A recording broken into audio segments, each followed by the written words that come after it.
그럼 지금부터 21년도 민주시민교육 토론회를 시작하도록 하겠습니다. 토론회는 그 장소하고 시간 관계상 국민의례는 생략하도록 하겠습니다. 이어서 본 토론회에 참석해 주신 내빈 소개가 있겠습니다. 오늘 토론회 좌장을 맡아주실 세종여성 정종미 상임대표님 참석해 주셨습니다. 이어서 토론자분들을 소개해 드리도록 하겠습니다. 세종 통일을 만드는 사람들 감영현 상임대표님 참석해 주셨습니다. 세종 시청자 미디어 센터 김경화 팀장님 참석해 주셨습니다. 세종 YMCA 이주봉 사무총장님 참석해 주셨습니다. 마지막으로 청년 희망 팩토리 강기훈 대표님 참석해 주셨습니다. 영상으로 향후에 보시게 되겠지만 지금 참석해 주신 모든 분들이 마스크를 쓰고 있어서 조금 얼굴 보시는데 불편함이 있으실 거라고 생각이 듭니다. 그래도 이제 코로나 방역수칙 준수 때문에 불가피하게 참석해 주신 분들이 마스크 착용하게 된 점 양해를 부탁드리겠습니다. 이어서 저희 인재육성 원장님이신 박영성 원장님의 개회사가 있으시겠습니다.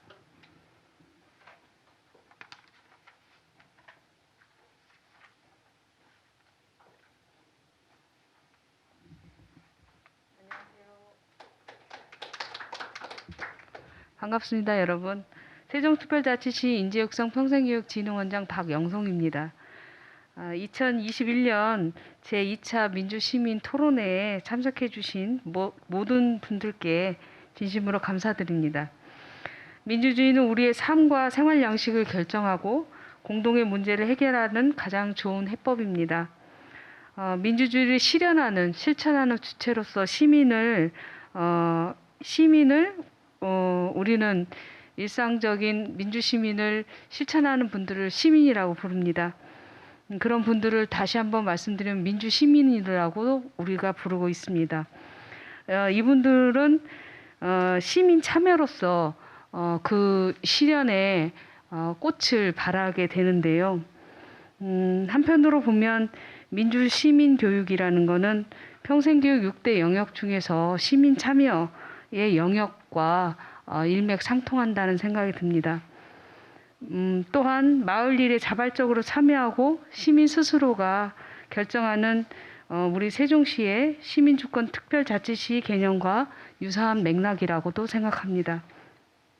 세종시가 민주주의를 가장 잘 실현하는 도시로서 되기 위해서는 생활 속에서 시민 간 자유로운 토론과 토의와 그런 것들이 일상화되고 이를 통해서 지역의 문제를 해결하는 그런 사회적인 합의 역량이 미래 시민의 조건이라고 생각이 듭니다. 그런 의미에서 오늘 토론회가 시민의 민주 시민성을 키우는 그리고 더 함양하는 유익한 시간이 되기를 바라면서 이를 바탕으로 앞으로 시민주권 특별자치시를 실현해 나가는데 우리 시민들의 저력과 역량을 보여주시기를 한편으로 당부도 드리겠습니다.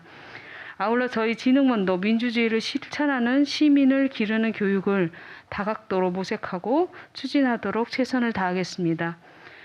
오늘 주제 강연을 해주신 박성호 전국 민주시민교육 네트워크 공동운영위원장님 감사드립니다. 그리고 토론자로 나서주신 감영현, 김경화, 이주봉, 강기훈 토론자분들에게도 감사를 드리고 또 좌장을 맡아주신 우리 정종미 대표님께 감사드립니다. 그럼 지금부터 세종특별자치시 제2차 민주시민교육 토론회를 시작하도록 하겠습니다. 감사합니다.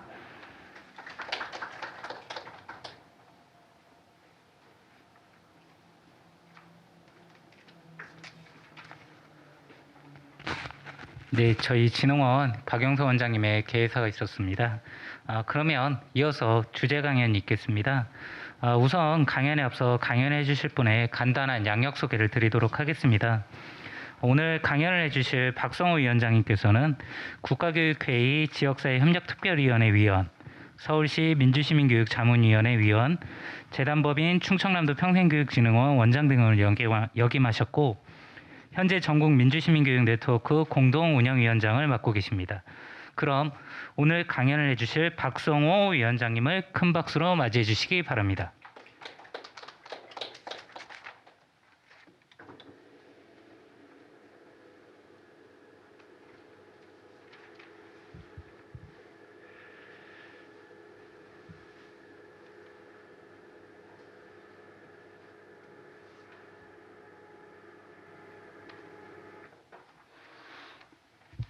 네, 안녕하십니까. 소개받은 박성호입니다. 다시 한번 인사드리겠습니다.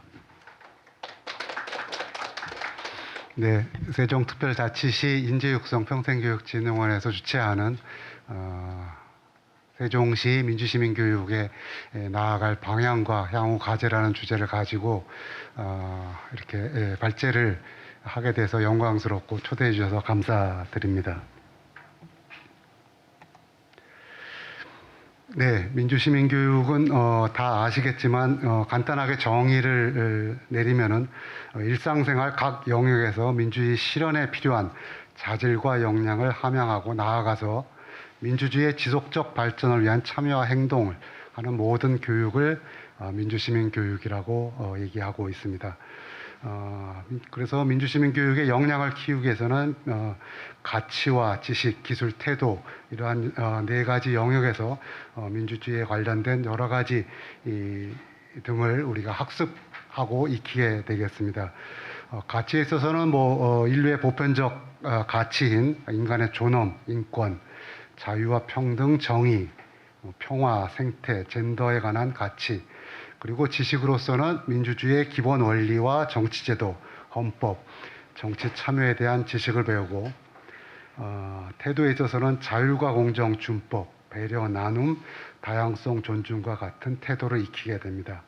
마지막으로 기술에 있어서는 최근에 많이 우리가 접하게 되죠. 민주적 의사결정, 또 갈등 조정과 문제 해결, 협력과 합의에 관한 기술들을 배우게 되겠습니다.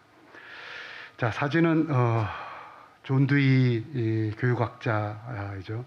민주주의는 모든 세대마다 새로 태어나야 하며 교육은 이를 위한 산파라고 얘기를 하면서 민주주의와 교육의 관련성에 대해서 말씀을 해주고 있습니다. 자, 간단하게 다시 한번 요약을 하면은 기본적 가치는 대한민국에 있어서는 민주공화국, 민주의 가치와 공화의 가치를 기본으로 하고 있습니다. 민주라고 하는 것은 주권이 국민에게 있고 국민이 통치한다라고 하는 것을 얘기를 하는 것이죠.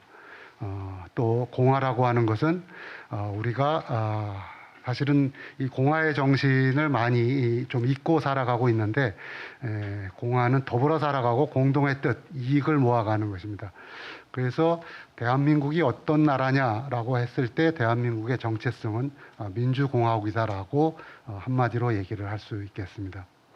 이 대한민국이 민주공화국이라고 하는 것은 현재의 헌법 제1조뿐만이 아니라 1919년 3.1운동 이후에 수립된 임시정부의 임시헌장 제1조로부터 1948년 대한민국 재헌헌법 제1조 그리고 1987년 개정된 현행헌법 제1조에 이르기까지 한 번도 바뀐 적이 없는 대한민국의 고유한 정체성입니다. 자, 각 나라에는 민주시민 교육에 대해서 나라별로 정치적, 문화적, 사회적 배경에 따라서 명칭과 추진 내용을 좀 달리하고 있습니다. 우리들이 잘 알고 있듯이 독일은 민주시민교육을 정치교육이라고 얘기를 하고 있습니다. 국가지원기구로서는 연방과 주정치교육원을 두고 국가가 주도적으로 민주시민교육의 추진체제를 마련해서 실행하고 있는 유일한 나라입니다. 그래서 거기에서는 시민교육의 자료 발간, 학술대회 행사 지원, 협력단체의 시민교육 활동 지원, 그렇게 주요 사업을 보셔서 아시겠지만은 이 정치교육원이 직접적으로 교육을 시행하는 곳이라기보다는 교육을 지원하는 곳입니다. 여러 가지 재단, NGO, NPO, 종교기관 등을 다 포함해서 각 기관 단체들이 정치교육을 하는 것을 지원하는 역할을 하고 있습니다. 독일에 대해서 조금만 더 부연 설명을 하면은 독일이 이렇게 국가적으로 정치 교육의 체계를 갖추게 된 것은 1950년대 초반입니다. 2차 대전 이후에 이 체계를 마련하게 됐는데요. 그 배경은 1차 대전, 2차 대전 다 독일은 전범 국가이죠. 1차 대전 패전 이후에 사실은 독일은 가장 민주적인 헌법과 정치 체제를 수립했었습니다. 소위 바이마르 공화국이라고 하는 헌법과 바이마르 공화국이라고 하는 민주정부를 수립을 했었습니다.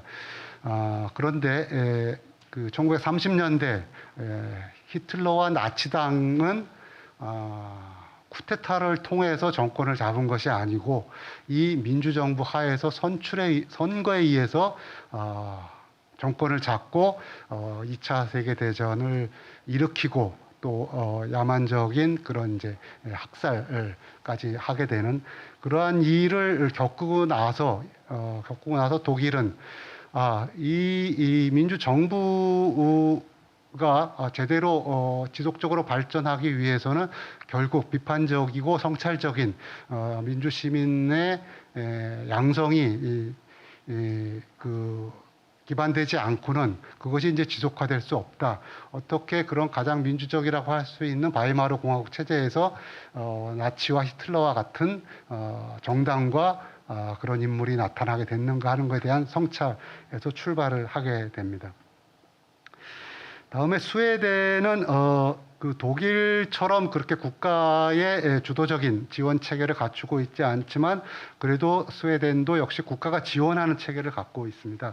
명칭은 대중교육, 민중교육. 참 그 스웨덴의 그 교육의 번역은 참 어렵습니다.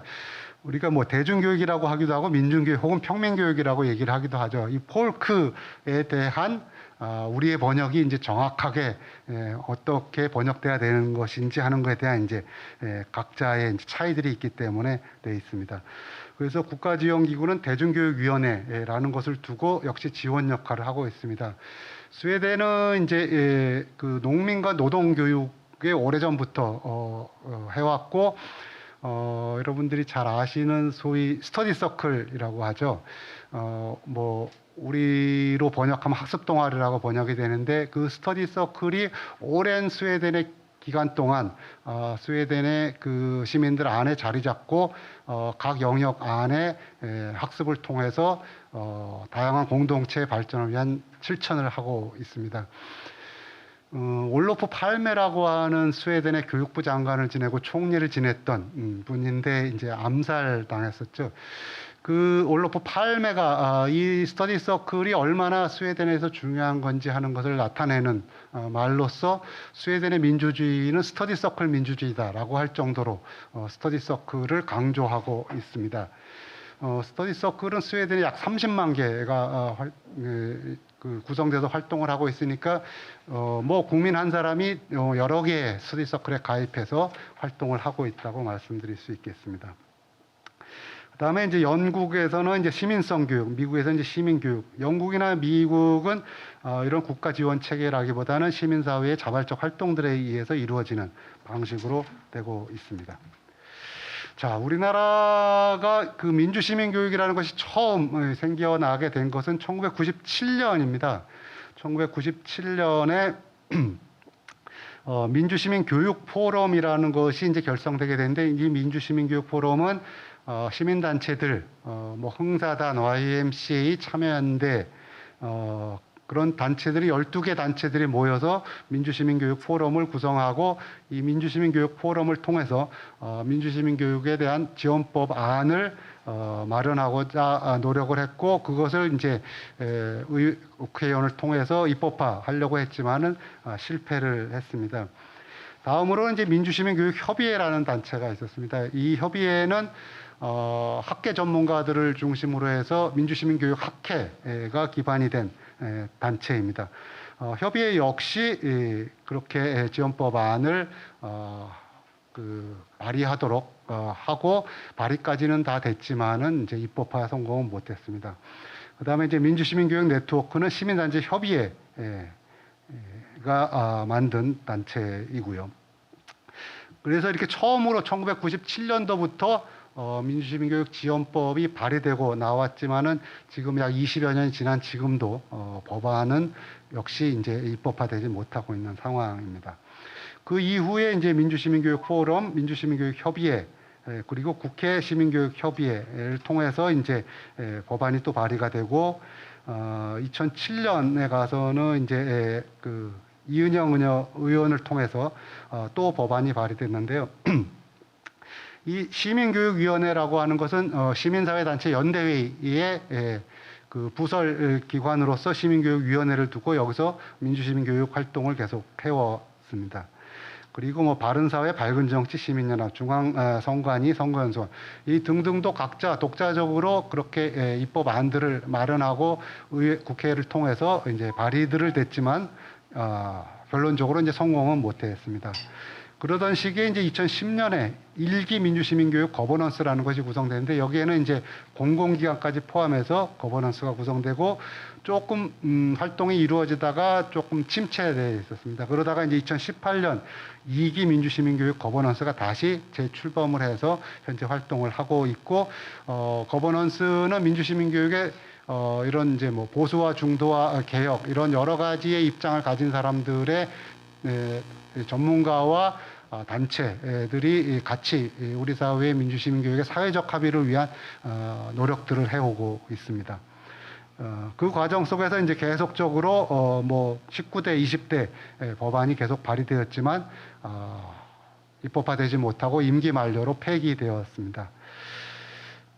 그러던 중에 이제 2018년 전국 민주시민교육 네트워크가 출범을 하게 되는데 이 전국 민주시민교육 네트워크의 출범은 이제 몇 가지 의미를 가지고 있습니다. 그동안 이제 여러 차례의 법안이 발의됐는데 몇 가지 그 요인이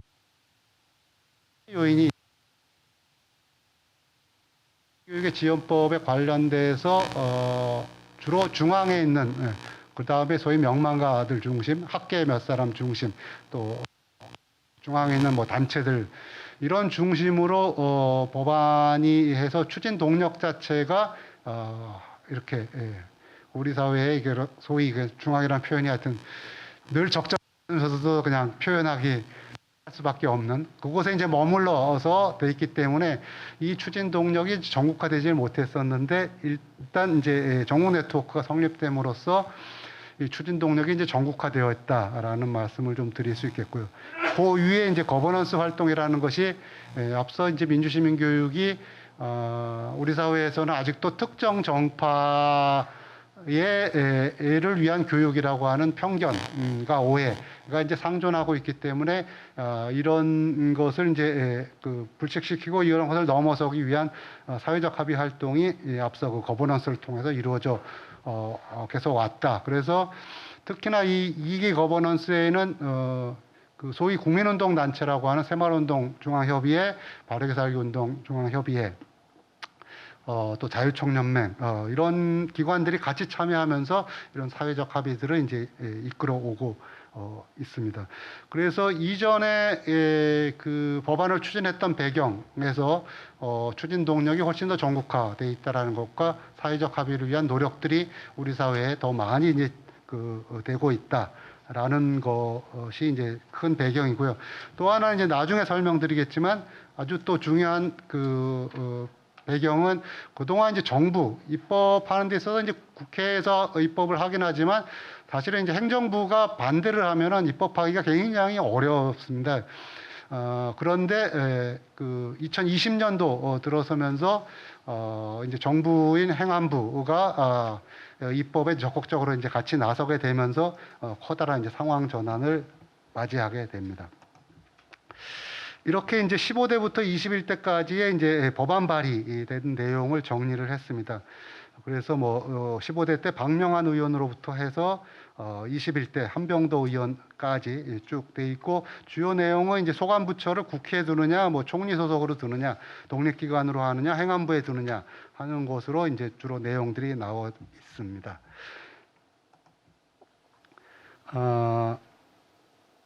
이제 최근 문재인 정부 시기 들어서 이제 민주시민교육 관련 현황을 좀 살펴보도록 하겠습니다. 일정별로 좀 살펴보겠는데요.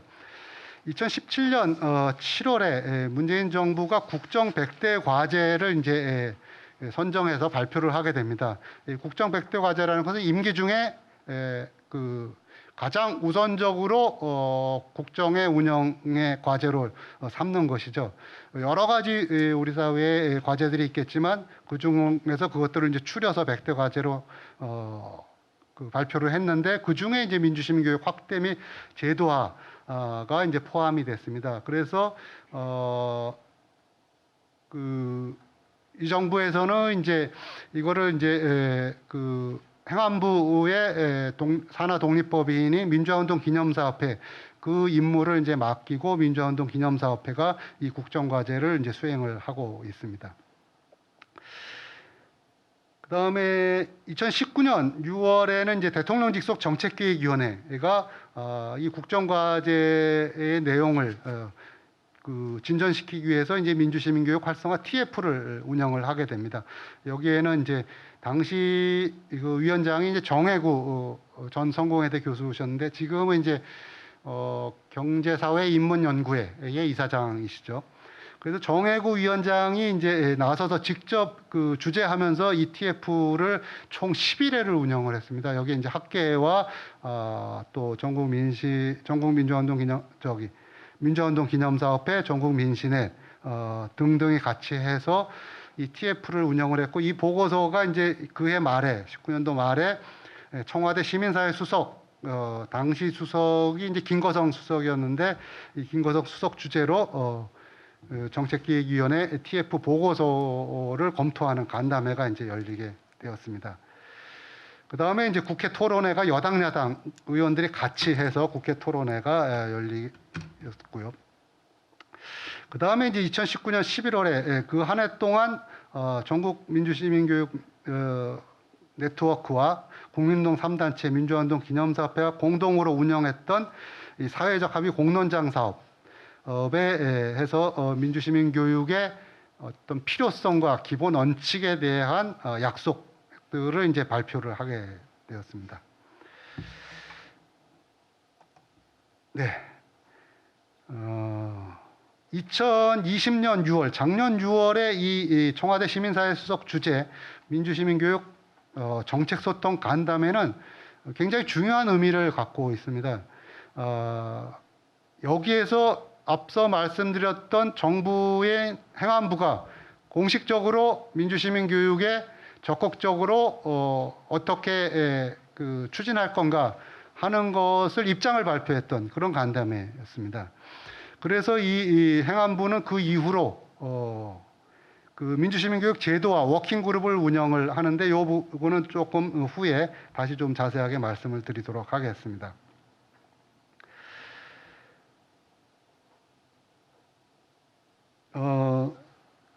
그렇게 해서 이제 행안부가 이 워킹그룹을 운영해서 만든 법안의 초안을 2020년 11월 21대 한병도 국회의원을 통해서 대표 발의를 하게 됩니다. 그래서 역사적 의미가 있는 것은 그동안은 다 이 뭐 학계라든지 혹은 민주시민 교육을 수행하는 단체라든지 시민단체라든지 이런 곳들에서 초안을 만들어서 국회의원을 통해서 발의한 법안인데 이것이 이제 최초로 정부와 시민사회가 합의한 법안이기 때문에 굉장히 이제 역사적으로 의미가 있습니다. 그래서 행안부 워킹그룹 운영은 이제 구성이 학계 전문가, 전국민신회, 새마을운동, 바르게 살기운동, 민주화운동 기념사업회, 지역의 중간 조직인 서울 생활속 민주주의 학습지원센터, 그 다음에 경기도의 평생교육진흥원 내의 경기도 민주시민교육운동 본부, 청와대 시민사회 수석실, 교육부, 행안부 이렇게 같이 구성을 해서 워킹그룹을 운영을 하고 4차례에 걸쳐 운영을 했는데 굉장히 촘촘하게 논의들을 진행을 했습니다. 그래서 1차 때는 지원법의 목적과 정의, 기본 원칙이 뭐가 돼야 되느냐. 2차 때는 거버넌스 기구로서 위원회의 역할과 소속 구성.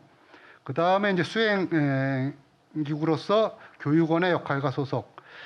그 다음에 지역의 민주시민교육 센터의 역할과 설치 등에 대해서 논의를 했고 3차 때는 교육원 설립 형태, 그다음에 지역 민주시민교육위원회 설치, 그다음에 정치적 논란 해소 방안. 굉장히 이제 3차 때 정치적 논란 해소 방안 논의가 이제 중요한 부분들이었죠. 그 내용으로 이제 나온 것들은 기존에 이제 나왔던 법안들과 조금 달라진 부분을 이따 법안에서 좀 설명을 좀 드리도록 하겠습니다. 4차 때는 관련법, 평생교육법, 인성교육진흥법과의 관계, 타교육진흥법, 법교육, 환경교육, 통일교육 등의 학교교육, 사회교육 적용에 관한 사항들, 그 다음에 이제 워킹그룹 회의 결과 반영한 법조문안을 총체적으로 이제 논의하는 과정을 해서 만든 법안이 이제 이 법안이고 이 주요 내용을 좀 설명을 드리도록 하겠습니다. 목적은 민주시민으로서 필요한 자질과 역량 갖출 수 있도록 민주시민 교육을 활성화하고 사회통합에 기여한다. 기본 원칙은 5가지. 헌법 가치를 기반하여 민주시민의 권리 및 책임의식을 함양하고 정치적 공정성, 중립성 및 비정파성을 유지한다. 자발적 참여에 기초한다. 활동의 독립성과 자율성을 보장한다. 모든 사람에게 평생 동안 장려한다. 이 내용들은 그간에 발의되었던 법안이나 사회적 합의 내용들을 고려해서 이제 기본 원칙으로 정하게 됐고요. 정의는 헌법적 가치에 기초하여 일상에서 민주주의를 실현하는 데 필요한 자질과 역량을 기르는 모든 형태의 교육. 그래서 학교 민주시민 교육은 별도로 추진된다라는 것을 고려하고 있기 때문에 이미 또 학교 민주시민 교육은 별도로 몇 번 또 그것도 발의가 되었던 적이 있습니다. 현재 21대 국회에도 발의가 되어 있고요. 그래서 교육 내용은 그 전에 이제 남인순 의원 발의에는 교육 내용이 포함되어 있었습니다. 그러나 이번에 이제 한병도 의원 발의안에는 타 교육지원법에도 이 교육 내용을 포함하지 않고 보통 기본 계획에 이 내용을 담고 있기 때문에 교육 내용은 삭제를 하였습니다. 책무로는 교육기회 제공, 인력 양성, 행정적, 재정적 지원에 관한 사항을 규정을 했고요. 기본계획은 3년 단위의 국가기본계획을 수립하고 연도별 시행계획 국가와 광역자치단체가 수립토록 하였습니다. 그 다음에 위원회는 행안부 소관으로 설치하고 정책결정 기능을 위해서 의결 기능을 포함을 했고 중립성 확보를 위해서 일정수 위원 20명으로 위원회를 두는데 그중에 10명을 국회가 추천하도록 하였습니다. 그래서 이 사항이 이제 기존의 법안하고 조금 차별화되어 있는 법안이고 이것이 이제 중립성과 공정성을 확보하기 위한 그래서 어차피 이 그 집행에 관한 국가적 견제 감시는 의회가 하는 것이기 때문에 그래서 이 위원회의 50%를 국회가 추천하도록 이렇게 했고 거기에 이제 여야가 같이 참여할 수 있도록 하였습니다. 위원장은 민간위원장으로 하고 또 분과위원회를 둔다고 했는데 분과위원회는 가칭 이제 정치적 공정성 검토위원회를 분과위원회 상설적으로 둬서 모든 활동들에 대한 공정성 검토를 이제 하는. 그래서 요 2가지 부분이 기존의 이제 법안과 다르게 정치적 공정성을 이제 검토해서 포함한 사안입니다. 그다음에 이제 교육원은 행안부 소관 독립법인으로 설립을 하고 독립성 및 자율성 보장 명문 규정하고 원장은 위원회에서 추천하고 장관이 임명토록 하고 교육원의 활동은 기본계획 수립을 지원하고 프로그램을 연구 지원하고 전문 인력 양성을 지원하고 교육기관 사업을 지원하고 교육기관 간의 협력 체제를 구축하고 종합정보 시스템을 운영하고 국제협력을 지원하는 역할을 하도록 규정을 하고 있습니다. 그다음에 지역민주시민교육위원회는 지역 차원의 의사결정 심의기구로서 민주시민교육 거버넌스 구조로 작동할 필요가 있다고 생각을 합니다. 그다음에 이제 지역센터입니다. 광역자치단체에는 설치 지정을 의무화하고 기초자치단체에는 임의 규정으로 넣었습니다. 그다음에 이제 민주시민교육기관은 법이 정한 요건에 따라 등록하고 광역단체에 등록하도록 규정을 하였습니다. 그다음에 또 기존 법안에 없었던 또 특이사항 중에 하나는 지방자치단체 협의회를 둬서 업무 조정을 위해서 지방자치단체 협의회를 구성 운영하도록 이렇게 하였습니다. 학교 민주시민교육과는 협의하고 협력을 지원하는 이런 내용으로 법안의 주요 내용이 담겨져 있고 그것을 추진 체계를 그림으로 좀 표시를 하면은 이렇습니다.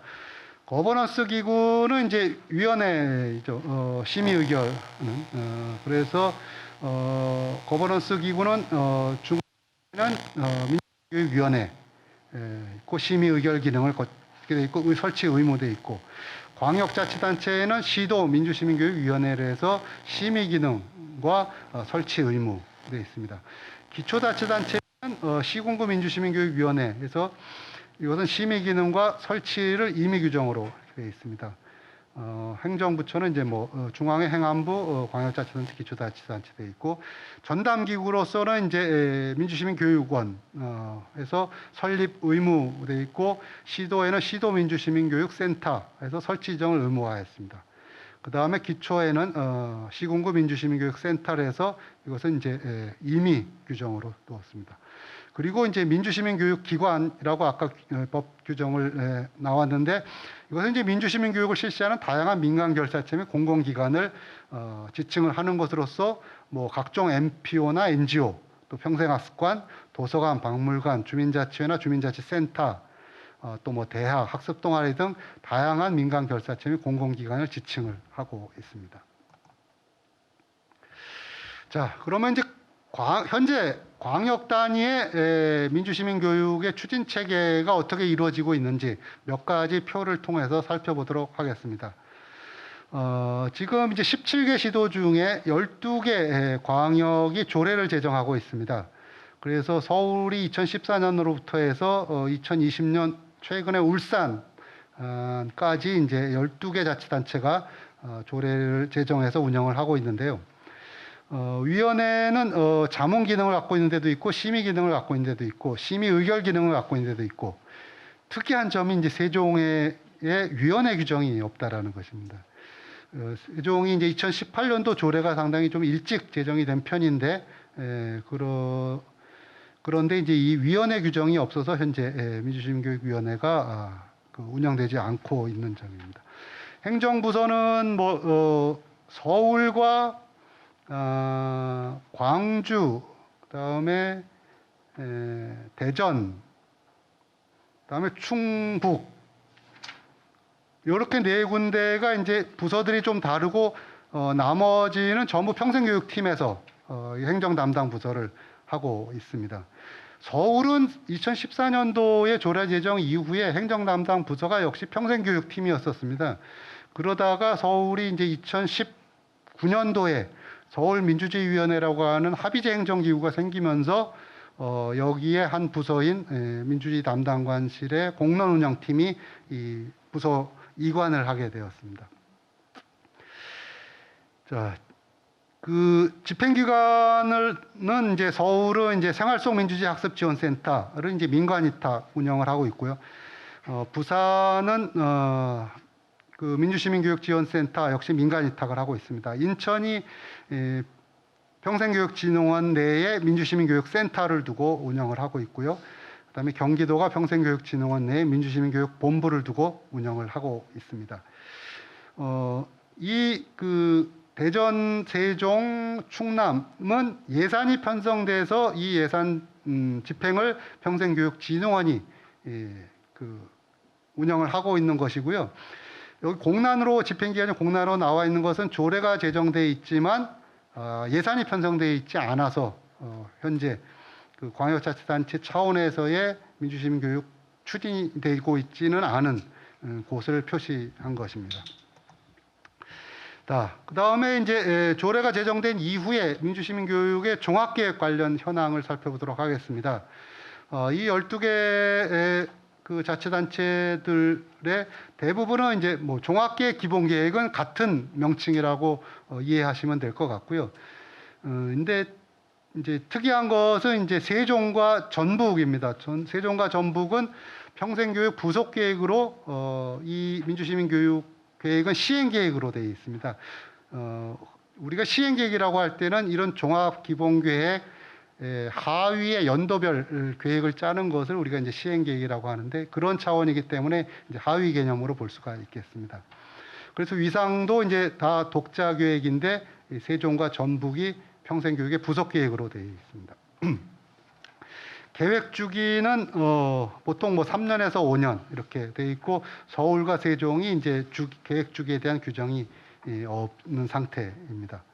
그다음에 현재 이제 수립 현황을 살펴보면은 서울이 이제 제2기 종합계획이 금년도부터 2024년까지 수립돼서 현재 추진 1차년도가 진행이 되고 있습니다.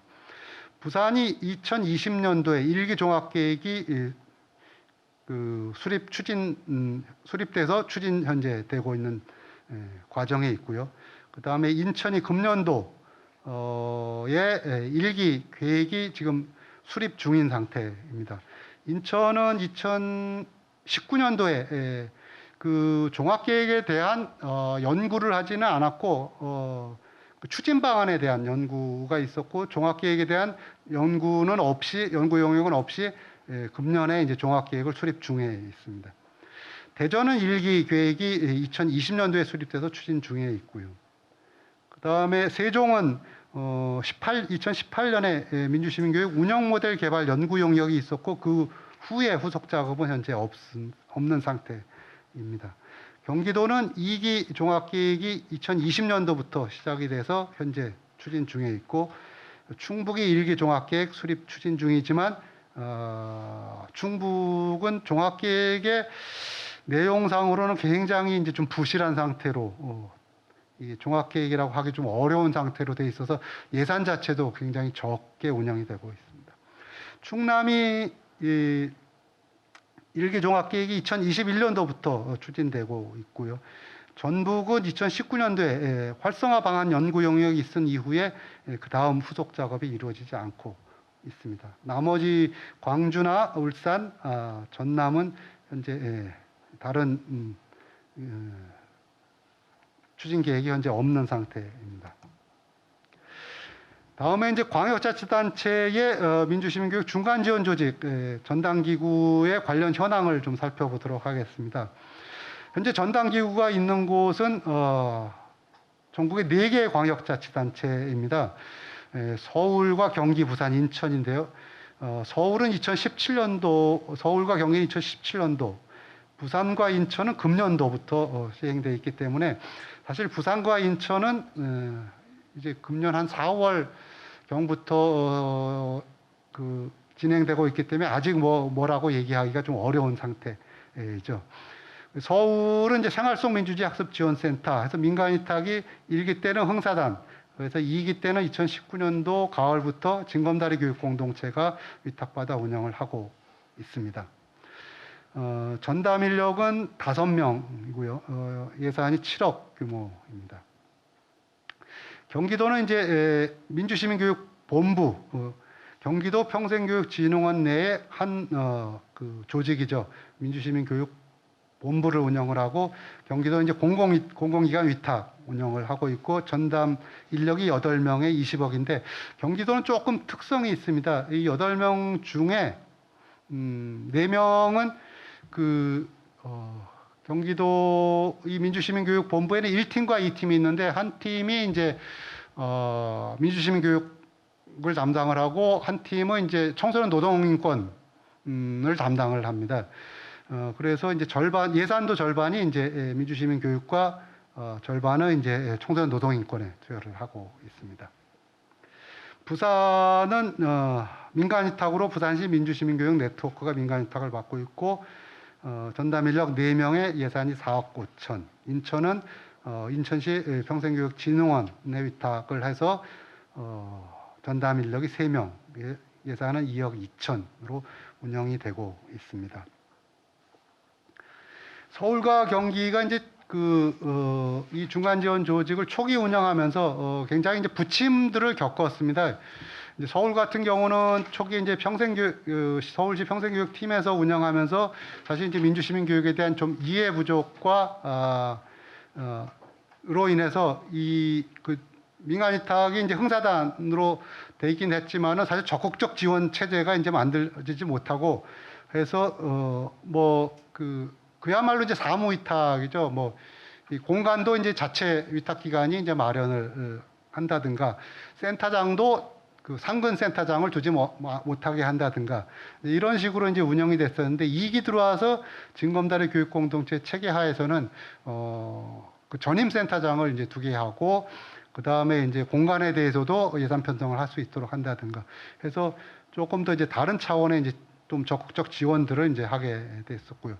경기도 같은 경우에는 이제 평생교육진흥원이 이 담당을 하면서 이 그 민주시민교육이 이제 시민사회가 그동안 해왔던 거에 대한 이제 충분한 이제 소통과 네트워크가 이루어지지 못하게 되면서 초기에 굉장히 좀 갈등 현상들도 이제 빚게 되는 그런 과정들도 있었습니다. 아무튼 우리나라는 이제 지원법이 아직 통과되지 않은 속에서도 이렇게 풀뿌리 지방자치단체 단위에서 조례를 만들고 아까 이제 광역 조례만 설명을 했지만 기초자치단체 조례는 현재 39개의 기초자치단체 조례를 만들어서 운영을 하고 있습니다. 이렇게 지역 단위에서 민주시민 교육을 적극적으로 이제 펼치려고 하는 상황에 있기 때문에 그것 또한 지원법 제정에도 굉장히 이제 지원법이 필요한 이제 설득 논리가 되고 있습니다. 하나 그 경기도 상황 중에서 하나 빠뜨렸는데요.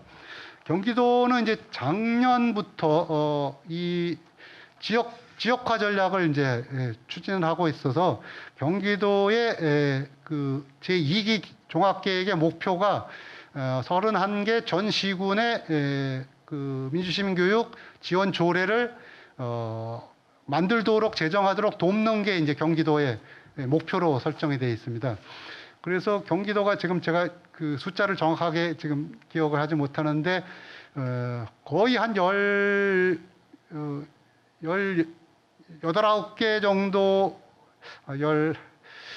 정도가 이제 그 경기도의 시군 조례입니다.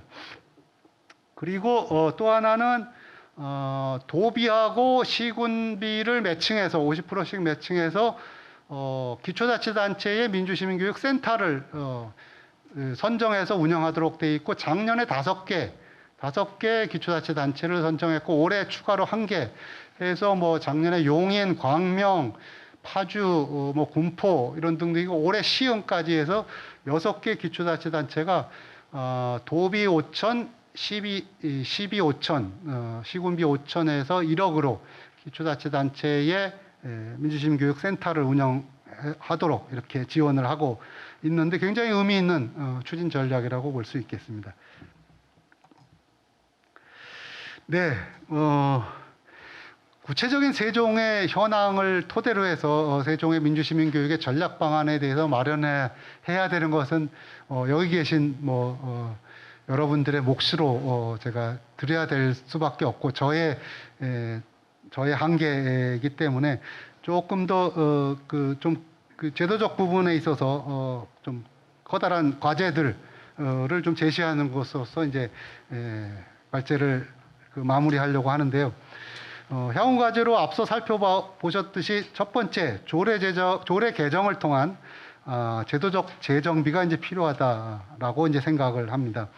그래서 민주시민교육 자문위원회 내지 이제 위원회의 설치 조항에 관한 거라든가 종합계획의 위상 및 계획 주기 조항에 관한 거라든가 그다음에 추진 체계로서의 중간 지원 조직 설치 조항 같은 것이 이제 특별히 이 조례 개정에 포함되고 또 다른 내용들도 역시 여러분들이 같이 고민해서 또 의회와 또 집행부가 같이 공동으로 조례에 관한 개정을 작업을 통하고 제도적 재정비가 이제 필요하고 그걸 통해서 이제 종합계획이 마련되고 예산의 투자가 훨씬 더 많이 이루어져야 될 것이다 생각을 합니다.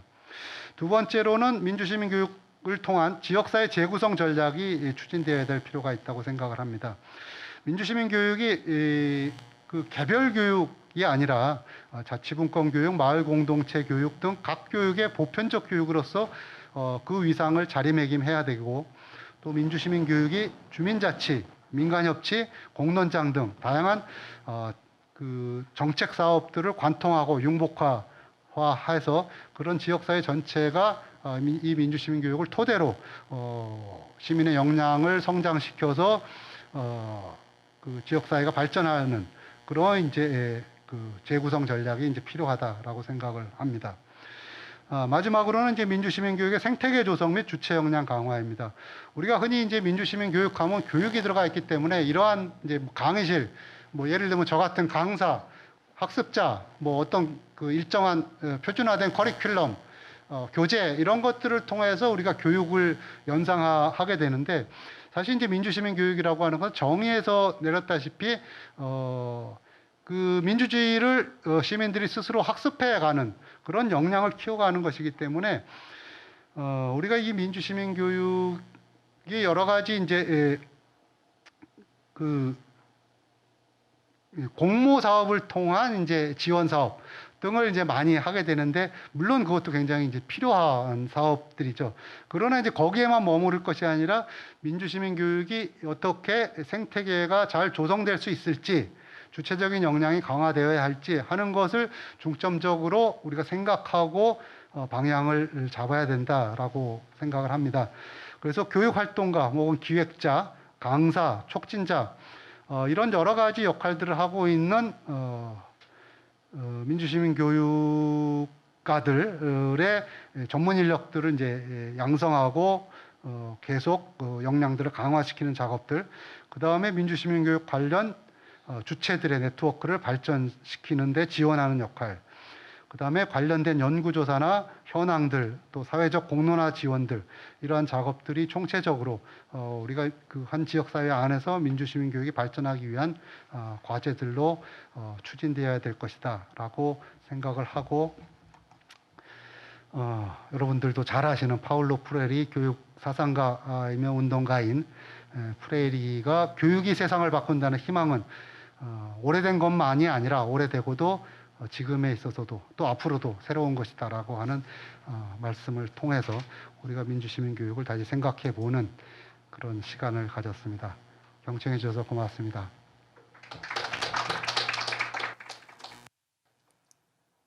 예. 한 40여 분 정도 박성호 위원장님의 그 민주시민교육 관련된 주제 강연이 있었습니다. 이어서 토론을 진행하도록 하겠습니다. 네.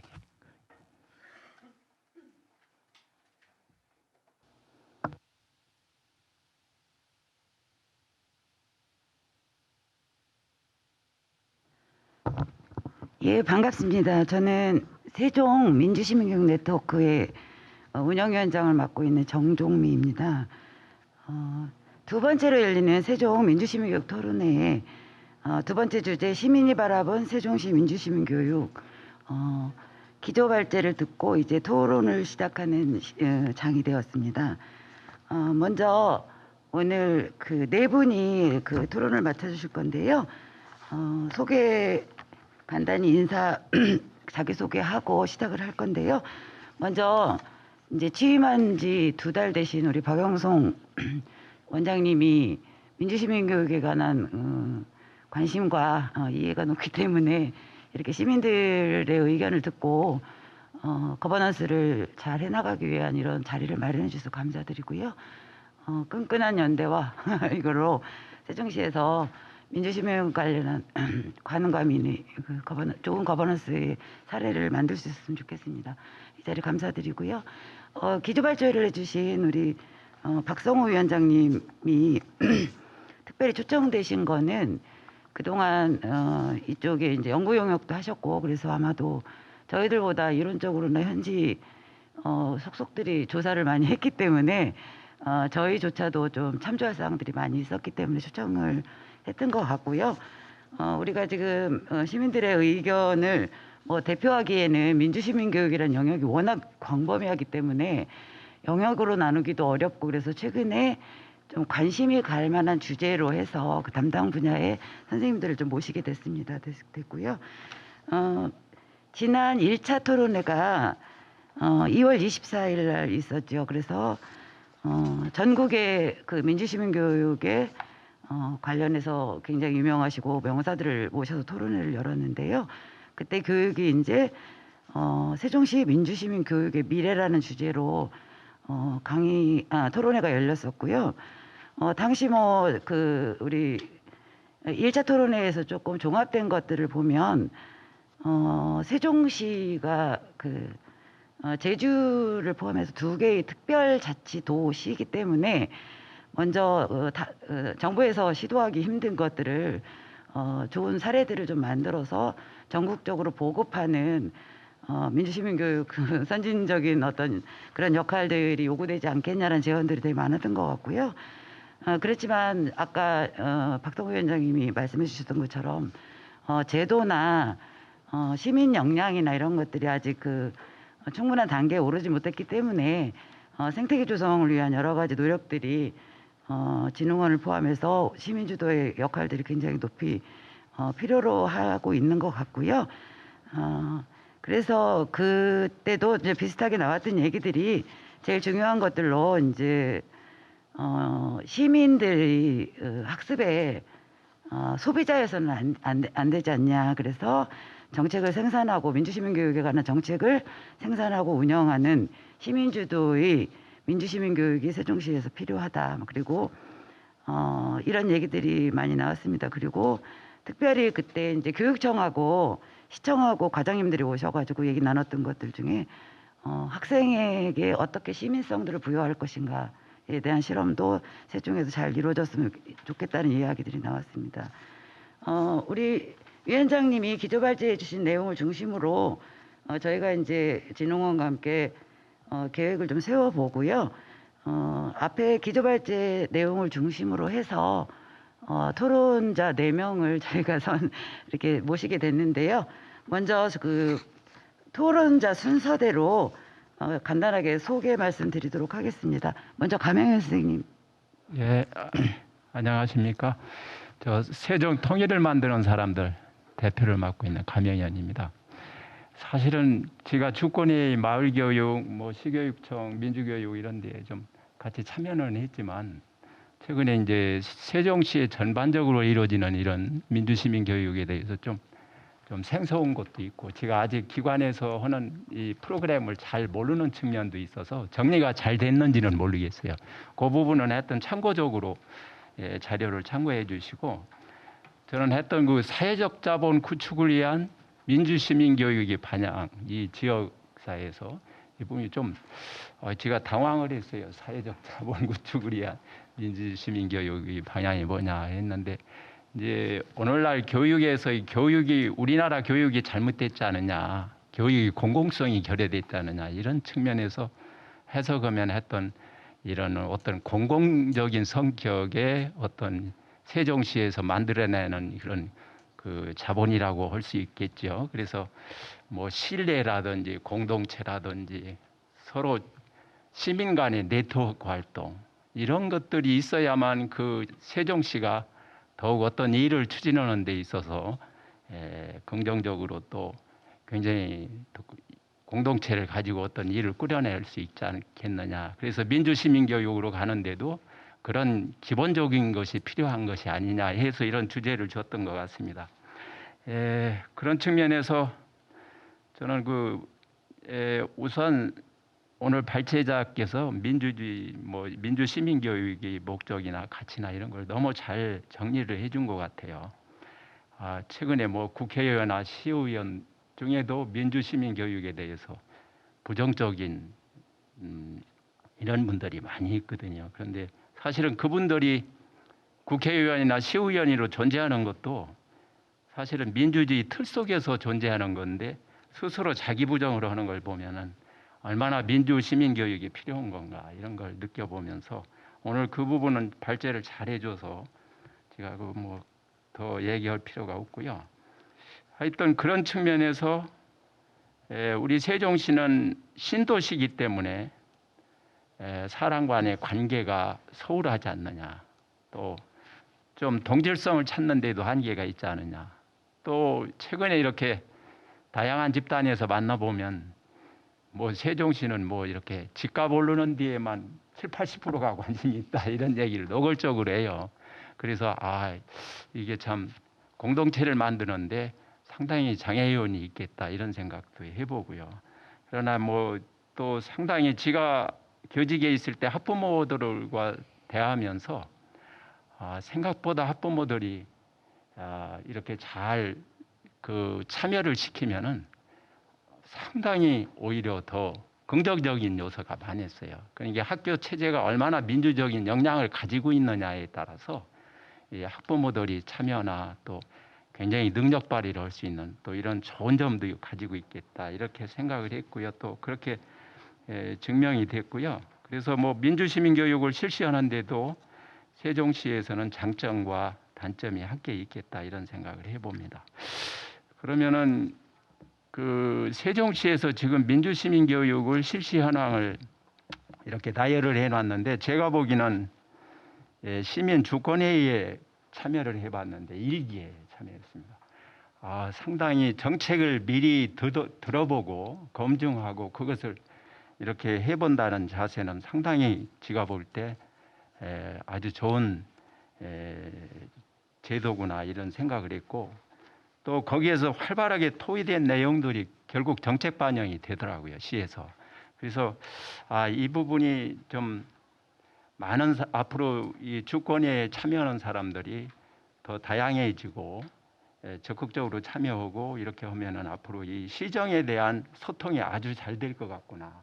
그래서 이 부분은 상당히 저는 긍정적으로 이렇게 보고 꼭 이 모델을 또 아주 지역에 있는 동이라든지 이런 데까지도 파고보면 어떨까 이런 생각을 했고 또 주민자치에도 사실은 세종시가 상당히 혁신적이죠. 앞으로 이제 읍면 동장을 추천한다든지 뭐 마을 총회라든지 뭐 이런 것들을 보면서 깜짝깜짝 저도 놀랬거든요. 그래서 이런 것들이 결국은 민주시민 교육이 이제 생활중심 민주 시민 교육이 장이 될 수 있지 않을까 이렇게 긍정적으로 판단하고요. 또 이제 세종시에서는 교육기관이 이 부분은 제가 정리를 잘했는지 모르지만은 여러 기관이 있어요.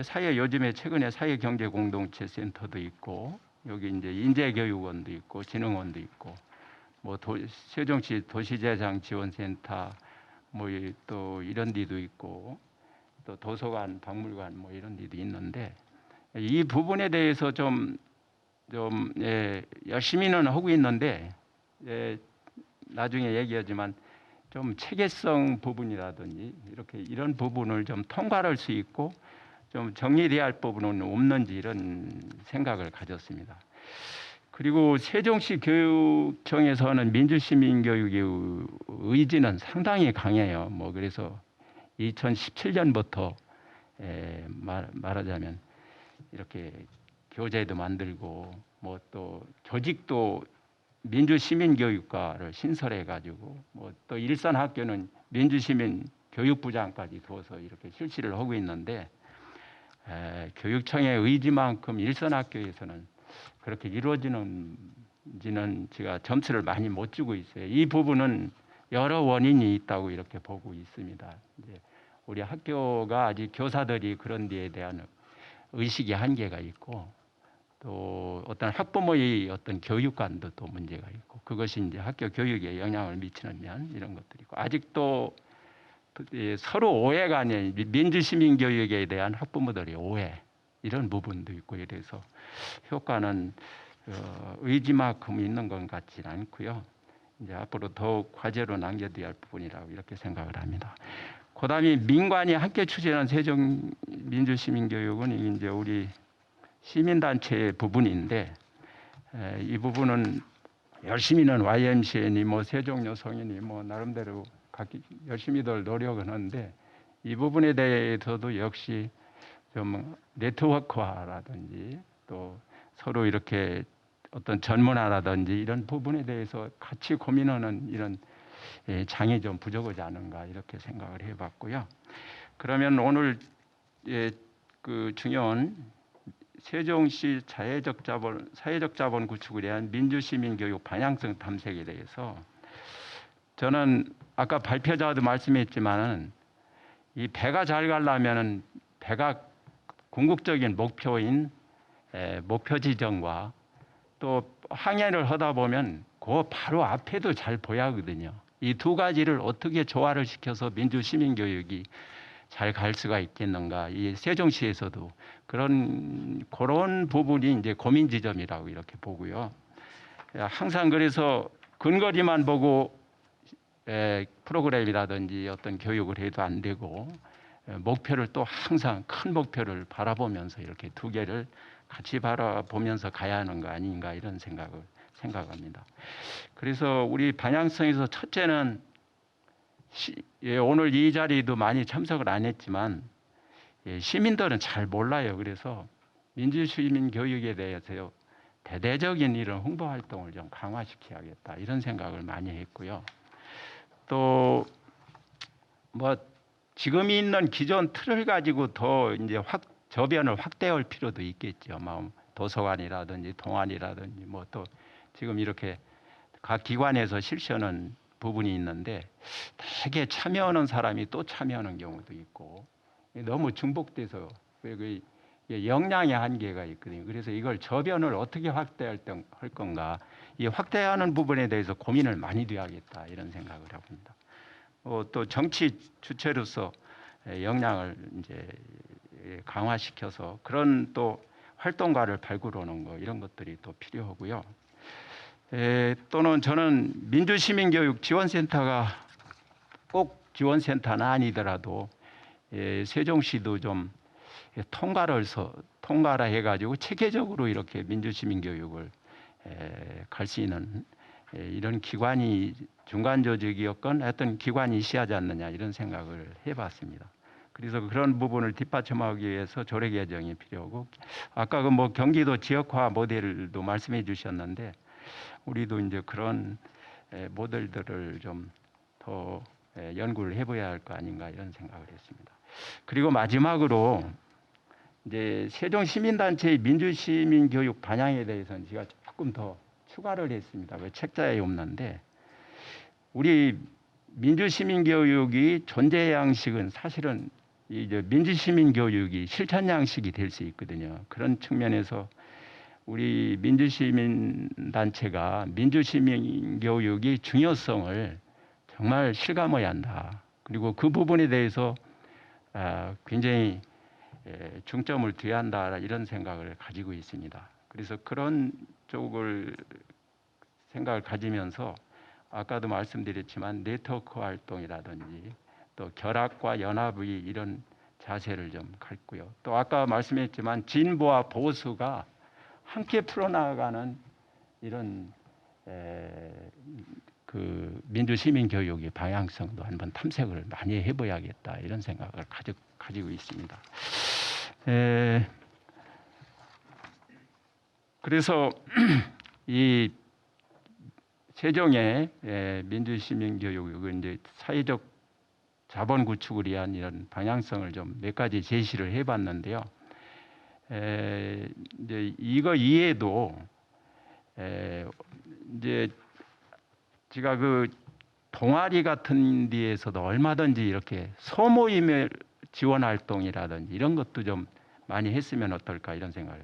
그 독서 동아리 모임이 있는데 우리 그 아파트에서도 그 소모임을 하는데 책자가 상당히 민주주의 교육에 도움이 되는 책자들을 선택을 해가지고 교육을 하더라고요. 그리고 거기 갔다 오신 분들이 뭐 이렇게 뭐 정치 토론도 이렇게 하고 이렇게 하는 걸 보고서 이런 각 지역에 있는 소모임을 상당히 활성화해야겠다 이런 생각을 해봤습니다. 세종에서도 뭐 이미 하고 있는 것을 더 보강하고 또 추가를 해서 그런 방향성으로 가면 어떨까 이런 생각을 해봤습니다.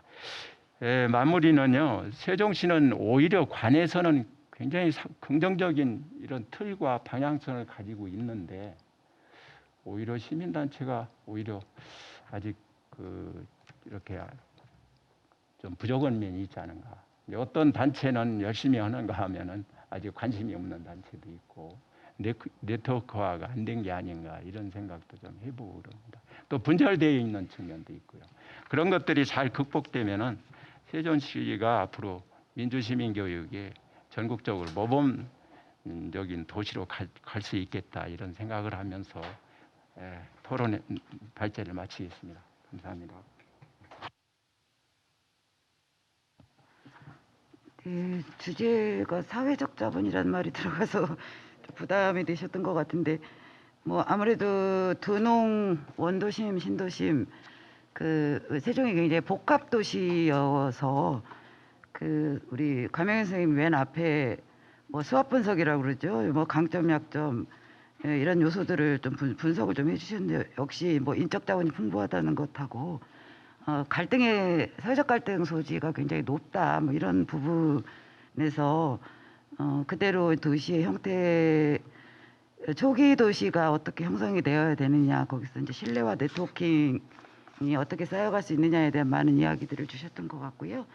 또 워낙 그 지역의 아이들과 더불어서 평생을 민주시민에게 바쳐오셨기 때문에 지역을 바라보는 그 관점도 굉장히 그 해안을 좀 많이 풀어주셨습니다. 그래서 일단 우리 지역이 지금 시민주권 특별자치시로 여러 가지 행정적인 것이나 이제 사업들이 시스템화되고 있지만 이에 준하는 참여자들이 그 수준과 시민사회 영역의 네트워킹 정도가 굉장히 미약하기 때문에 역량 강화들이 좀 필요하다 이런 말씀을 주셨고요.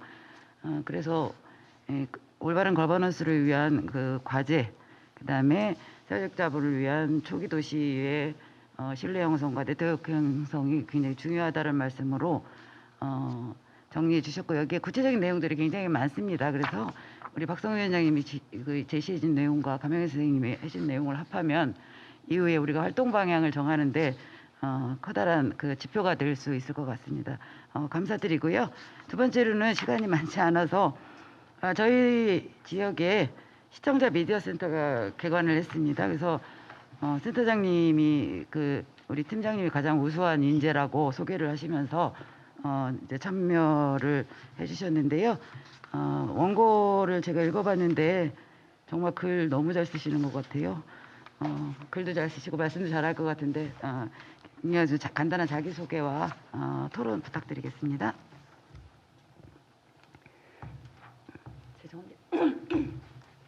네, 안녕하세요. 저는 세종시청자 미디어센터 팀장을 맡고 있는 김경화라고 하고요. 저희 세종시청자 미디어센터는 작년 12월에 이렇게 개관을 했습니다.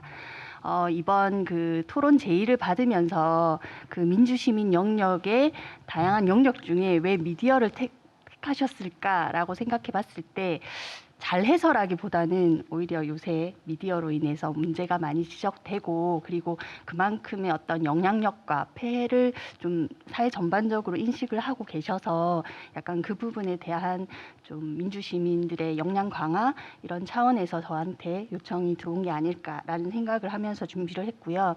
그리고 어쨌든 저희는 미디어 센터니까 미디어 교육의 영역을 맡고 있는데 이런 미디어 교육의 목적과 이런 걸 정리하면서 보니까 결국 민주시민 교육이 나아가고자 하는 방향과 그리고 미디어 교육이 나아가고자 하는 방향이 다르지 않구나.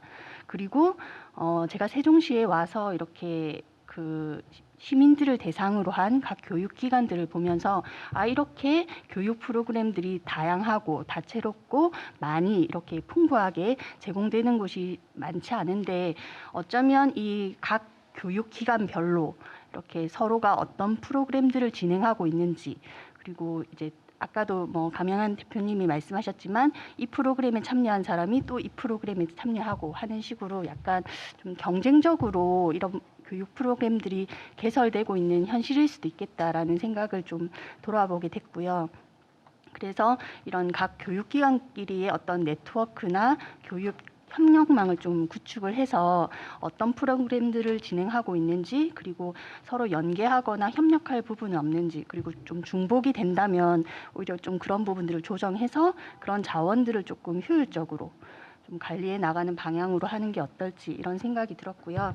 그리고 이제 제가 이제 글에도 썼듯이 보통 뭐 미디어라고 하면 뭐 촬영법, 기술법 이렇게 약간 기술적인 차원으로 생각하시기가 쉬운데 사실상 저희가 이제 그런 촬영법과 편집법을 배워서 어떤 시민의 의견을 담은 영상이나 미디어를 만들고자 하는 것은 그런 미디어를 어떤 비판적으로 읽거나 하는 그런 능력을 함양하기 위한 어떤 차원이거든요. 그래서 그런 미디어를 비판적으로 보고 읽고 그런 능력이 바탕이 돼서 그런 제작 활동을 하게 되고 또 그런 제작 활동의 경험이 다시 미디어를 어떤 비판적으로 읽는 능력을 함양하는 데 도움이 되는 그렇게 서로 영향을 주는 어떤 그런 선순환 구조 그런 차원에서 어쨌든 저희가 이제 제작 교육도 하고 읽기 교육도 하고 있는데 그런 생각이 들었어요. 그러니까 세종에서 다양한 민주시민 교육이 이루어지고 있는데 분명 뭐 민주시민 교육이라는 어떤 명명이나 어떤 타이틀을 걸고 하진 않지만 제가 그래도 썼듯이 그 민주시민 교육의 어떤 현장이 그냥 교육실, 뭐 교재 이런 것이 아니고 사실 전생에 걸쳐서 어떤 생각이나 사고나 선택을 하는 그 매 순간순간이 저는 학습장이라고 생각이 들거든요. 그리고 저희가 어쨌든 교육기관이니까 어떤 교육 커리큘럼을 마련하고 교육 현장을 세팅할 수는 있지만 저희가 제공하는 거는 정말 사소한 어떤 작은 계기나 마중물일 뿐이고 거기서 이제 현장에서 뭐 이렇게 배우거나 성찰하거나 학습하는 것은 시민의 몫인데 그러한 어떤 전생에 걸친 그런 순간순간의 어떤 그런 것들을 우리가 민주시민 교육이라는 이름으로 행하지는 않았지만 민주시민 교육이라는 이름으로 협소화할 필요도 없겠다.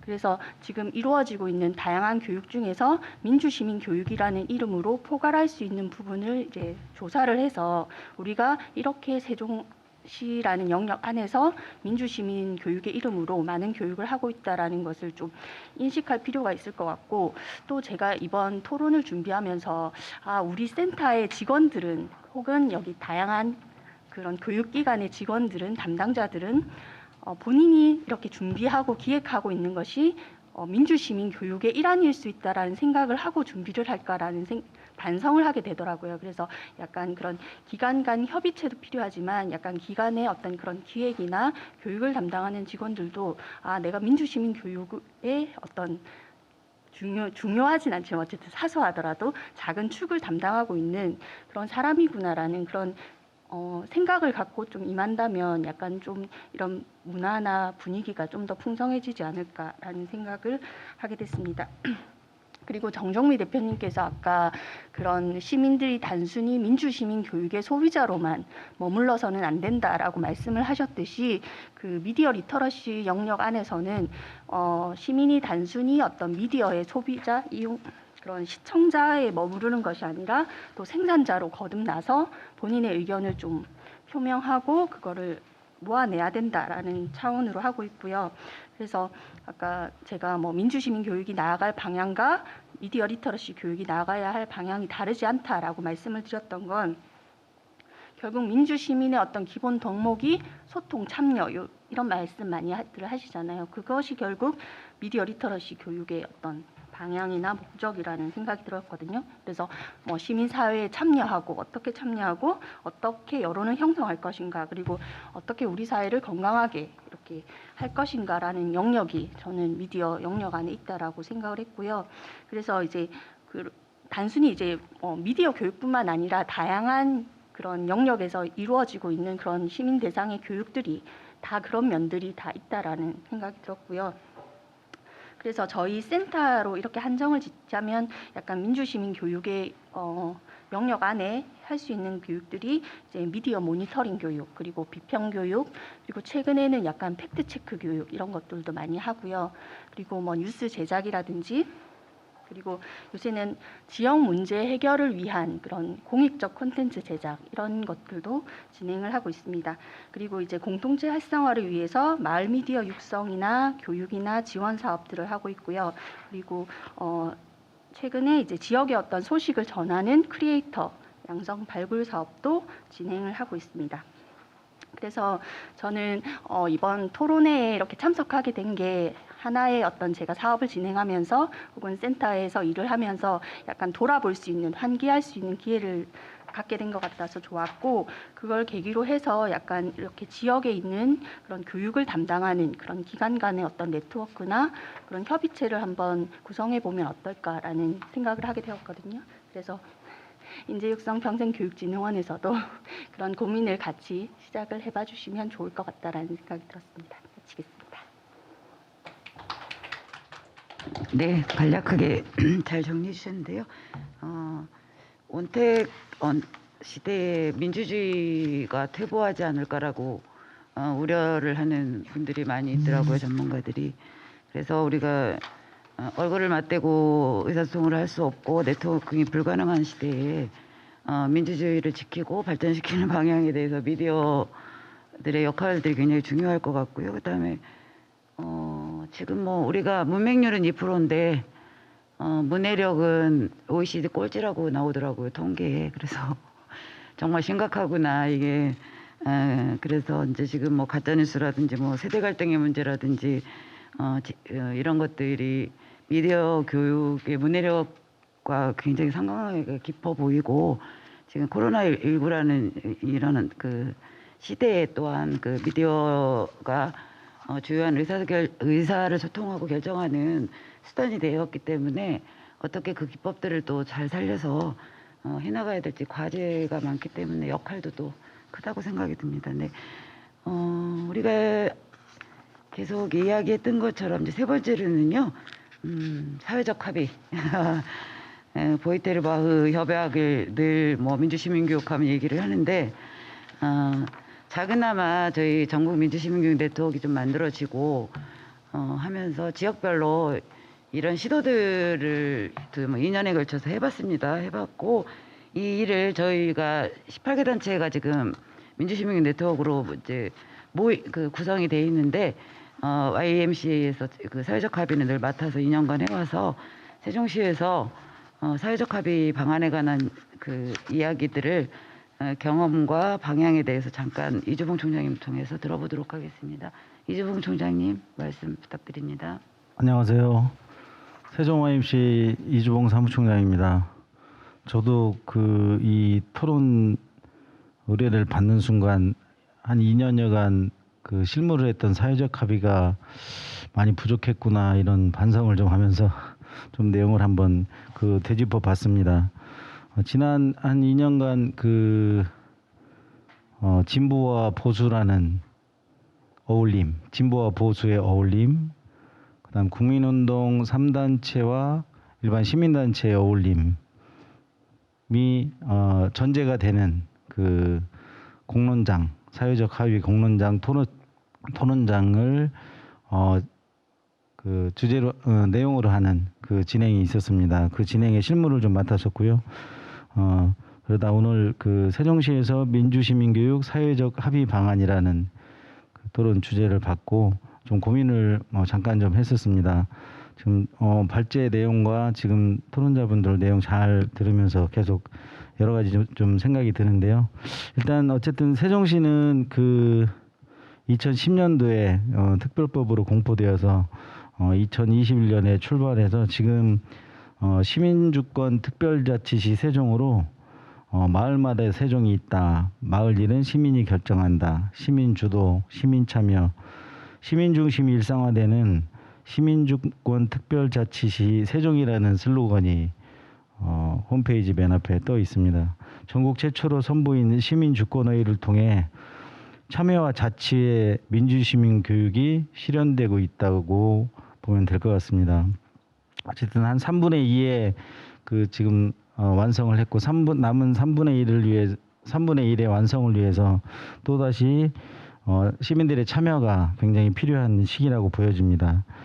코로나19 팬데믹 상황에도 불구하고 성장하고 증가하는 대한민국의 몇 개 안 되는 도시 중에 하나로 그 많은 쟁점들이 좀 노출되고 그 노출된 쟁점들에 대한 합의를 위해서 많은 그 다양한 많은 시민들의 참여가 필요한 지금 시점이 세종시고 그러한 참여로 세종시가 건설되어 왔고 지금 되어지고 있다고 생각합니다. 여기서 사회적 합의는 사회 구성원들이 그런 쟁점들에 대해서 의견을 일치하는 것이라고 말합니다.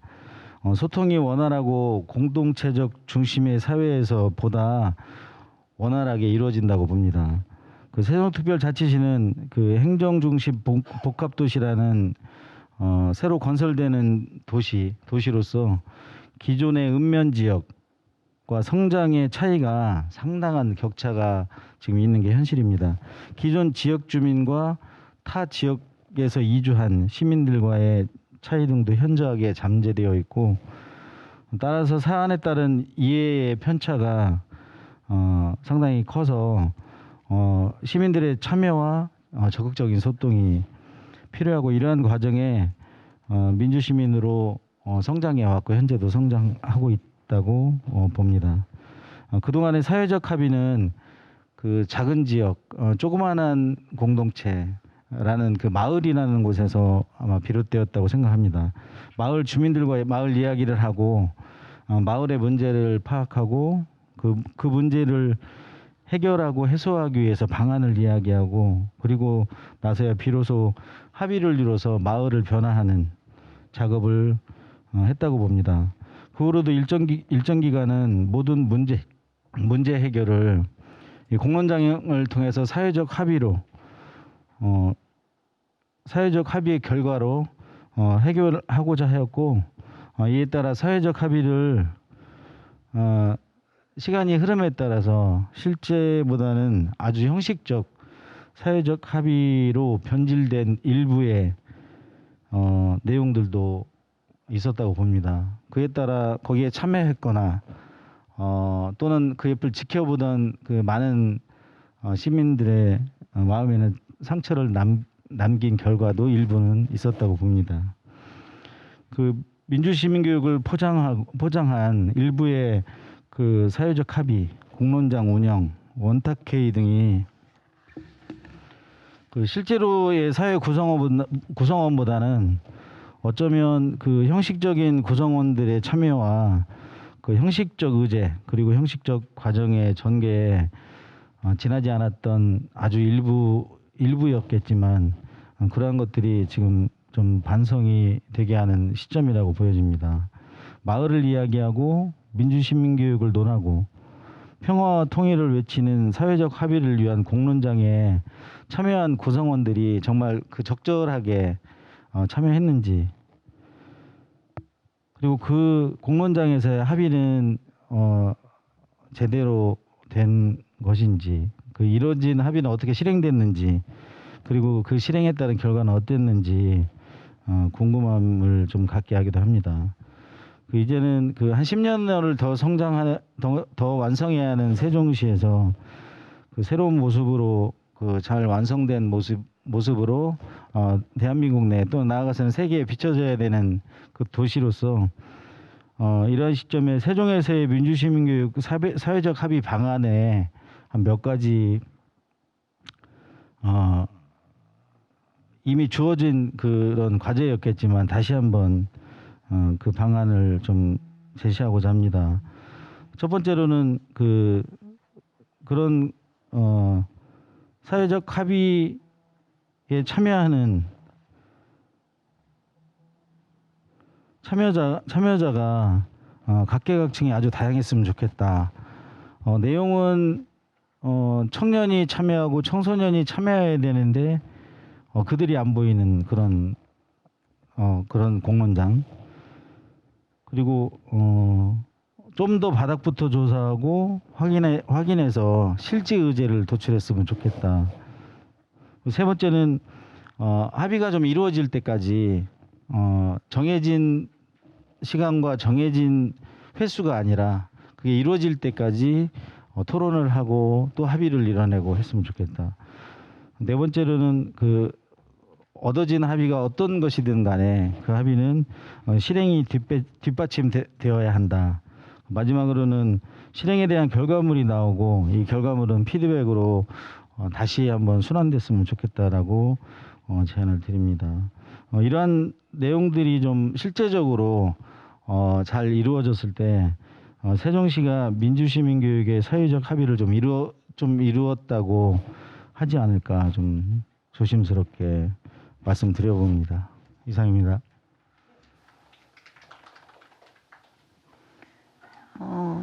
보수 진보를 넘어선 세대, 성별, 국적, 우리가 지역에는 또 원도심, 신도심, 도시, 농촌, 정치적 성향, 종교적 지향 이런 걸 뛰어넘어서 어떤 교육에서도 배제되지 않는 그런 민주시민 교육의 도시로 세종이 거듭날 수 있는 여러 가지 제안들을 해주셨고요. 시간이 많지 않아서 바로 제가 이 순서를 잡았는데 성함의 가나다순도 아니고 머릿속에 딱 제가 질서화되어 있나 봐요. 연령이. 죄송합니다.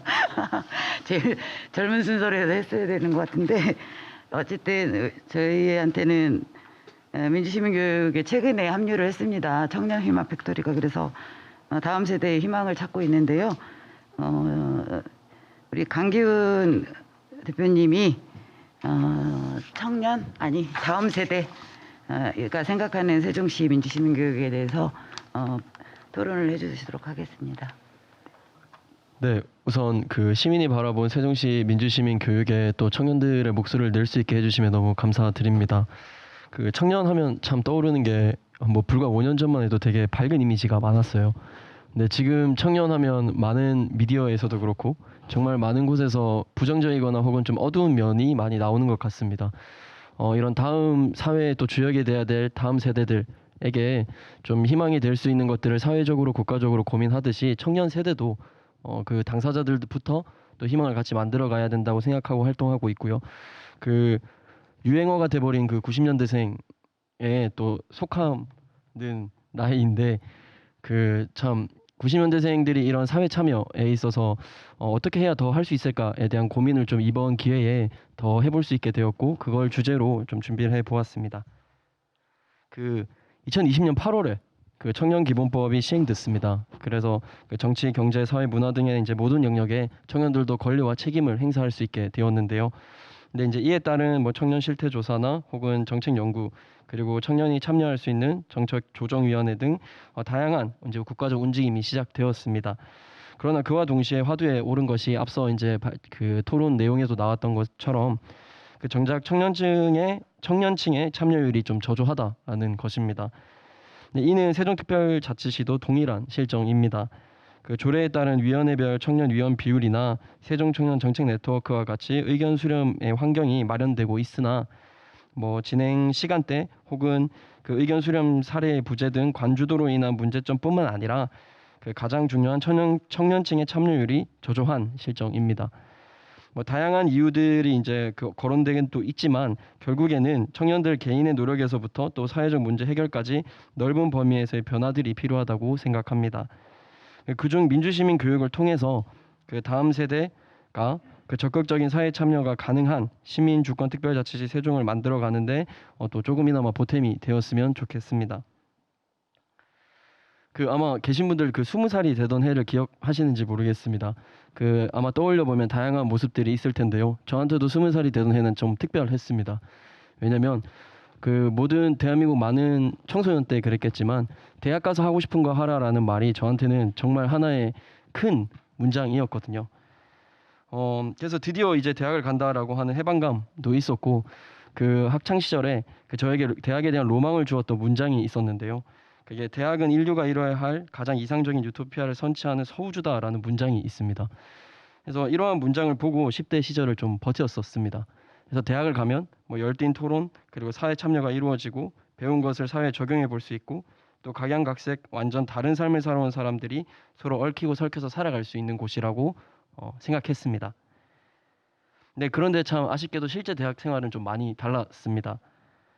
그 많은 강의에서 사유하는 게 아니고 암기하는 공부를 많이 또 다시 하게 되는 걸 보았고 또 뭐 토론이나 팀플 있는 과목은 기피 대상이 되고 성적 받기 쉬운 과목이 가장 먼저 마감되는 또 강의 시간에 나온 내용만으로 시험에 나오는 과목이 좋은 과목이 되어 있는 현재 대학을 보았습니다. 오늘 이것은 비단 제가 다닌 대학만의 문제는 아니었습니다. 그 대표적인 예시로 우리 한국의 또 서울대학교에서 재학생 중 성적 우수자 대상 A+ 받는 방법에 대한 설문조사 87%가 응답하기를 수업 중 교수님의 말을 한마디도 빠짐없이 받아 적는 것이었습니다. 그 우리나라 대학의 문제를 명확히 보여주는 것 같습니다. 대한민국 대학의 개수는 339개, 대학 진학률은 70.4%. 그 우리나라에서 많은 대학이 있으면 또 10명 중 7명이 대학을 갈 수 있을 정도로 현재 청년 대다수가 대학을 통해서 시민으로서의 사회를 처음으로 경험합니다. 그렇게 이 대학의 역할이 참 중요한 것 같고, 그리고 이 다음 세대가 될 청년을 수동적이고 혹은 성적 중심적이고 무엇보다 사유하지 않은 존재로 만들고 있지 않나 되돌아봐야 한다고 생각합니다. 따라서 오늘 주제인 다음 세대가 희망되는 세종시 민주시민 교육을 위해 가장 필요한 것으로 저는 대학의 참여와 역할을 강조하고 싶습니다. 세종시에도 현재 3개의 대학이 존재합니다. 그 조치원읍의 고려대학교 세종 캠퍼스와 홍익대학교 세종 캠퍼스, 또 장군면의 한국영상대학교, 3개 대학을 통해 매년 세종시로 최소 4,000명의 신입생이 꾸준히 유입되고 있습니다. 그리고 2021년 기준 3개 대학 재적 학생 수는 총 22,500명입니다. 세종시 인구의 6.2% 규모인데요. 차감되는 요소를 좀 고려하더라도 세종시 국간 3.5% 법칙에 해당하는 규모의 청년이 대학 생활을 하며 세종시에 함께 하고 있습니다. 대학에서 어떤 교육을 하느냐에 따라 또 다음 세대가 주역이 될 사회 모습에 큰 영향을 미칠 것이라고 생각합니다.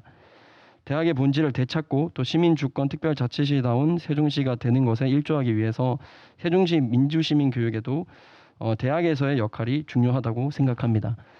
따라서 그 대학의 참여 또 동시에 3가지를 촉구하고 싶습니다. 첫 번째는 그 민주공화국에 대해서 이제 교육을 할 것인데요. 우리는 작은 기계를 사용하더라도 그 사용 설명서가 제공됩니다. 그런데 헌법 1조 1항 대한민국은 민주공화국이다라는 나라에 살아감에도 민주공화국에 대해서 아직 자세히 다루고 있지 않습니다. 민주공화국의 개념, 이념, 역사적 배경, 그 과정, 또 상권 분립에 따른 각각의 역할과 현황, 그리고 보완점, 각 권력기관별 연차 계획, 또 시민 참여 방법, 권리, 정당 정치의 장단점, 현황 등 이 과목별로 그 파편화되어 있는 것들이 하나로 모여서 생활하기 위한 민주공화국에 대한 교육이 전 국민과 모든 대학생에게 필요하다고 생각을 합니다. 그리고 이를 그 세종시이기 때문에 오히려 대학 3개 대학과 협업해서 한번 시도해보는 계기가 되었으면 좋겠습니다. 두 번째는 특정 커리큘럼들이 있는데 해당 커리큘럼들이 지역과 연계해서 만들어졌으면 좋겠습니다. 쉬운 예로 그 캡스톤, 리빙랩 등과 같은 사회 문제를 인지하고 분석하고 문제 해결 능력 향상을 위한 다양한 과목이 만들어지고 있고 현재 세종시에 있는 대학들에도 생겨나고 있습니다. 근데 늘 문제점이 되는 것이 해당 문제를 발굴하고 또 문제 해결에 대한 방안은 모색하지만 이 일상으로의 적용에 대한 한계점을 동반하고 있다는 것입니다. 지역 내 유관기관 및 기관과의 연계를 통해서 지역 현황 파악 및 자원조사와 문제 발굴에 따른 해결 방안 모색과 또 실천 과정, 또 이런 과정을 통해서 활동가의 육성이 될 수 있도록 커리큘럼에 적용되어야 합니다. 설령 해당 과목을 통해 소기의 해결 방안이 도출 및 왕성한 실천이 되지 않더라도 해당 과정의 축적과 연속성은 세종시의 문제를 공론화함과 동시에 다음 세대를 민주시민으로 한 걸음 더 내딛게 할 것이라 생각합니다. 네, 마지막으로는 광장 문화를 만들 것인데요. 그 광장에서 되게 자유로운 발언, 또 수기 토론, 다양한 이런 행위들이 이루어질 수 있는 문화가 필요합니다. 세종시에도 이미 크고 작은 광장들은 있습니다. 광장 문화를 만들기 위해서 대학을 비롯해 저희 민시넷 그리고 유관 기관, 지자체가 함께 거버넌스를 형성하고 또 기금을 마련해서 최소 반기별로 이런 광장에서의 행사 그리고 의견 수렴 장치들 저희 세종시에 잘 돼 있잖아요. 똑똑세종이나 또 신문시답 등과 같은 다양한 것들의 연계를 통해서 의견이 반영되는 사례가 축적돼야 하고 또 자선 문화 행사 등을 통해서 함께 접목된다면 이야말로 정말 일상 속의 민주주의 실현의 선례가 되지 않을까 생각을 합니다. 그 교육 입국이라는 사자성어를 개인적으로 너무 좋아하는데요. 그 교육을 통한 점진적인 변화가 축적되며 사회는 더욱 발전할 수 있다고 믿습니다. 그렇기에 대학이 또 합류하여서 국가 균형 발전, 시민주권, 마을교육 공동체 등 민주적 도시 모델을 만들기에 가장 적합한 이 취지와 목적을 지닌 세종시에서 멋진 시도와 사례가 축적되기를 바랍니다. 또 세종 시민이자 다음 세대 청년으로서 기대하고 또 함께 동참하겠습니다. 현재 청년들이 초대받은 것처럼 이후 다음 세대도 더욱 민주공화국다운 사회로 초대될 수 있는 앞선 세대로 합류하기를 꿈꾸며 토론을 마치겠습니다. 감사합니다. 거의 마무리를 되게 잘해 주신 것 같아서 뭐 국가 차원 또 세종시에서 청년 민주시민 거버넌스 관련해서도 얘기를 했는데 이거는 학교에서도 많이 나오는 얘기인데 그 학교 그러니까 고등학생들 뭐 마을에 이렇게 참여를 하고 싶어도 진행 시간대 학교 교육과 안 맞는 문제도 뭐 거기서 많이 들었던 것 같아요. 그래서 이런 간단한 문제는 시에서 좀 수정을 해야 되지 않을까 싶고요. 그다음에 지금 이제 청년뿐만이 아니라 의견 수렴 사례의 부재. 그러니까 수많은 의견을 제출을 한다. 여러 과정을. 근데 100개를 하면 1개 정도가 뭐 실현이 돼서 피드백이 오면 그다음에 할 만한 재미가 생기는데 뭐 이게 동문서답도 아니고 답이 없는 거죠. 그러다 보니까 지치는 경우가 굉장히 많은 것 같아요. 청년들 그 시민사회도 이런 경험들을 되게 많이 하게 되는데 그리고 너무 좋습니다. 여기 보면 그래서 네 생각해 보니까 학교에 포괄되는 뭐 청소년들까지 연령대 뭐 평생교육으로 친다면 그리고 이제 시민사회 영역에서 지역 주민 시민들 대상으로 하고 있는데 대학과 지역의 연계는 의도적인 노력들 이런 것들이 거의 없었던 것 같아요. 그래서 가끔 이제 지금 저도 그 대학에서 가끔 연락이 오더라고요. 리빙랩 관련해 가지고 어떤 문제를 푸는데 강사 내지 같이 할 수 있느냐 이런 제안들이 오고 있는데요. 적극적으로 대학으로 찾아가는 노력도 좀 우리 네트워크를 포함해서 시민단체에서 좀 필요한 과정이 아닌가 싶고요. 너무 좋습니다. 광장 얘기만 들어도 가슴 설레는 광장의 민주주의 말씀을 해주셨습니다. 그래서 지금 기조발제와 네 분의 토론을 시간을 맞춰 해달라고 해서 굉장히 서둘러서 했지만 조금은 늦었는데요. 어쨌든 얘기 보따리를 그 시민사회 안에서 풀어놓은 것 같습니다. 그래서 덕분에 진흥원 덕분에 저희 그 시민 쪽에서는 1차 토론으로 생각을 하고 자주 모여서 이런 토론회를 가지면서 좀 그 지금 나온 이야기들을 또 모아내고 실천적 과제를 도출하고 그 결과들을 또 진흥원을 포함해서 거버넌스에 또 공유하는 그런 계기로 저희들도 삼고자 합니다. 그래서 감사드리고요. 시간이 조금 넘어서긴 했지만 방청석에 지금 네 분이 계신 것 같아요. 열심히 적고 계신데 받을 분이 없다고요? 그냥 기조발제하신 그 박성희 위원장님 오시기도 힘든데 원장님이랑 혹시 일하시면서 뭐 느낀 점이나 아니면 질문할 거 있으면 해주셔도 좋을 것 같습니다. 아니면 토론자분들 중에서 박성희 위원장님한테 드릴 말씀 있으면 한 분이나 두 분 정도 들어도 좋을 것 같아요. 네. 네, 질문 주신 선생님께 감사드리고요. 첫 번째 민주시민교육과 평생교육의 차이가 무엇인지 하는 질문입니다. 크게 보면은 우리가 이제 시민성 교육이라고 포괄해서 얘기를 할 수 있을 것 같습니다. 우리가 시민이라고 하면은 세종특별자치시에서 태어났기 때문에 시민이라기보다는 한 사회의 구성원으로서 한 사회의 문제 해결력을 갖춘 사람들을 우리가 시민이라고 얘기를 하고 그런 사회를 우리가 시민사회라고 얘기를 합니다. 그러니까 국가와 정부로부터 독립적이고 자율적인 그런 이제 또 시장으로부터도 독립적인 그런 것을 갖고 있는 그런 사회 영역을 시민이라고 얘기를 하고 그 시민사회는 시민들이 모여서 어떤 단체나 모임을 만들어서 활동하는 것도 시민사회 그리고 그 조직 그 활동 그런 영역 자체를 시민사회라고 얘기를 하는데요. 앞서 이제 스웨덴 얘기를 했는데 스웨덴의 시민교육의 목표는 그 시민사회를 건강하게 하는 게 이제 시민교육의 이제 목표인데요. 그리고 민주시민교육의 아까 나라마다의 이제 명칭의 차이도 이제 나라별 정치적 사회적 배경에 따라서 이제 다르다고 말씀을 드렸는데 크게 보면은 우리가 이제 시민성 교육이라고 다 얘기를 할 수 있을 것 같습니다. 그래서 한 사회의 문제를 풀어나갈 수 있는 역량을 갖춘, 문제 해결력을 갖춘 그런 사람을 기르기 위한 교육을 다 포괄해서 이제 시민성 교육이라고 하는데 그 시민성 교육이 나라별로 어떻게 이제 표현되느냐에 따라 다를 수 있고요. 그리고 이 법 체계와 용어는 이제 이렇죠. 그러니까 한 용어와 한 법이 이렇게 가다가도 그것이 이렇게 완성되기 전에 다른 갈래로 이제 치어지기도 합니다. 앞서 민주시민교육지원법이 1997년도부터 발의돼서 나왔다고 했는데 그 후에 이제 과정을 거치면서 민주시민교육법 안에 포괄될 수도 있거나 혹은 관계될 수 있는 여러 가지 법들이 개별법으로 성립이 됩니다.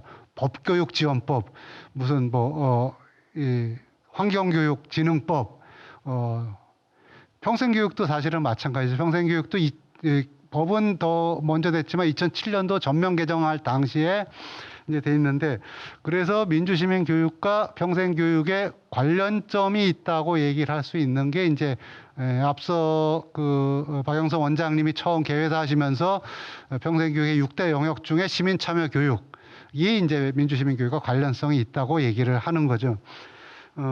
그리고 평생교육이 진행되는 과정에서도 이제 또 평생교육의 6대 영역에 관련돼 있는 영역들이 개별법으로 또 나오거든요. 문화예술교육지원법, 또 직업 능력 향상에 관한 법, 그 다음에 인문교양진흥법, 이런 것들이 다 개별법으로 이렇게 진행되기 때문에 우리가 이제 학문적 개념과 우리가 사용하는 또 개념과 법 체계와 이런 것들은 이제 다 하나로 이렇게 딱 끼워져 있지는 않다, 이렇게 말씀을 드리고요. 다만 평생교육에서 관련돼 있다고 하는 시민참여교육 6가지 영역은 뭐냐 하면은 우리가 기초문해교육, 학력보완교육, 직업능력 향상교육, 문화예술교육, 인문교양교육, 시민참여교육, 이렇게 평생교육의 6대 영역인데 2020년도만 봐도 이 민주시민교육과 관련돼 있다고 보는 시민참여교육은 프로그램이 개설된 것 중에 0.1%에 한정되거든요. 그러니까 사실은 관련돼 있다고 보지만 평생교육 안에서 굉장히 아주 미미한 비중을 차지하고 있는 것이죠. 기초문해 0.3%, 학력보완 11.3%, 직업능력 향상 36.9%, 가장 많죠. 문화예술교육 30.1% 많고요. 인문교양교육 21.2%. 근데 이제 시민참여교육은 0.1% 정도. 그러니까 사실은 평생교육과 민주시민교육이 관련성이 있다고 보지만 그럼에도 불구하고 이렇게 등치시키기가 굉장히 어려운 현실이 있다라는 거죠. 그렇게 말씀드릴 수 있을 것 같고, 우리가 사실은 포괄해서 보면은 EU에서 사용하고 있는, 유럽연합에서 사용하고 있는 시민성 교육이 어쩌면은 이제 가장 이것을 담아낼 수 있는 용어일 수 있는데, 그거 이제 나라별로 시민교육이라고 표현하기도 하고 정치교육 표현하기도 하고 민주시민교육 표현하기도 한다, 이렇게 말씀드릴 수 있을 것 같고요. 두 번째는 법안 발의 입법화 안 된 원인이 이제 여러 가지로 이제 볼 수 있겠지만, 우선은 이제 그런 추진 동력이 이제 좀 부족하고, 그 다음에 앞서도 말씀드렸듯이 사회적 합의가 좀 더 무르익지 못하고, 그 다음에 그동안 이제 정부가 이걸 나서서 하는 거에 대한 이제 부정적, 소극적 그런 것들이 있어 왔고, 그 외에도 이제 더 있을 수 있겠지만 주요 원인들은 이제 그런 거로 보고, 그런 것이 이제 조금 더 이전보다 많이 극복돼, 완전치는 않지만 극복돼 있는 상황이지만, 그럼에도 불구하고 아직도 상당히 이제 정치적 성향에 관한 것을 이제 그 안에 담아 있다고, 물론 이제 그것을 배제할 수 있는 건 아니죠. 우리가 정치라는 게 좁은 의미에서의 정치도 있고 넓은 의미의 정치 있지만, 이 모든 사람의 생활 자체가 사실은 정치적 결정을 갖고 있는 것이기 때문에 넓은 의미로 보면 다 사실은 정치 활동이죠. 그래서 민주시민 교육도 그런 좁은 의미의 정치뿐만 아니라 우리 일상생활 속에서의 이웃과의 관계, 이런 거, 일상생활 속에서의 민주주의,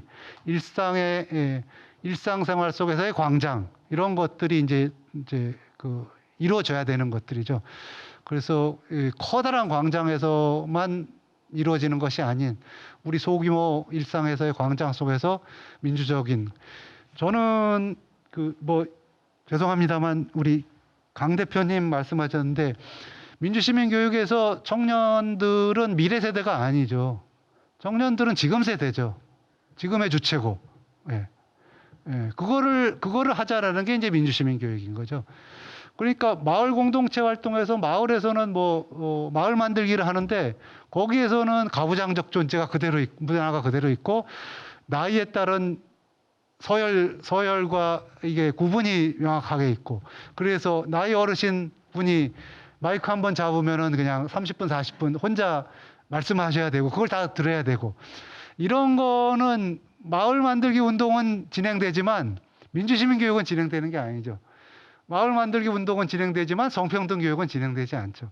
그러니까 민주시민 교육은 그런 면에서 보면은 다른 여타들 교육의 개별 교육이 하나의 일하기보다는 그런 거에 대한 토대로서 이제 말씀드리는 거고 그래서 입법화가 하여튼 여러 가지 요인들로 안 돼 왔는데 그래도 지금의 상황이 지금까지 온 상황 중에서는 가장 좋은 상황. 그래서 같이 한번 더 노력을 해보고 그래서 더 안 되면은 부족한 게 또 뭐였나를 성찰해서 그걸 또 메꿔가는 그런 이제 하여튼 우리 교육의 용어를 보면 프락시스라고 그러죠. 프락시스가 계속 있어야 되지 않을까 하는 생각입니다. 답변이 되셨나 모르겠습니다.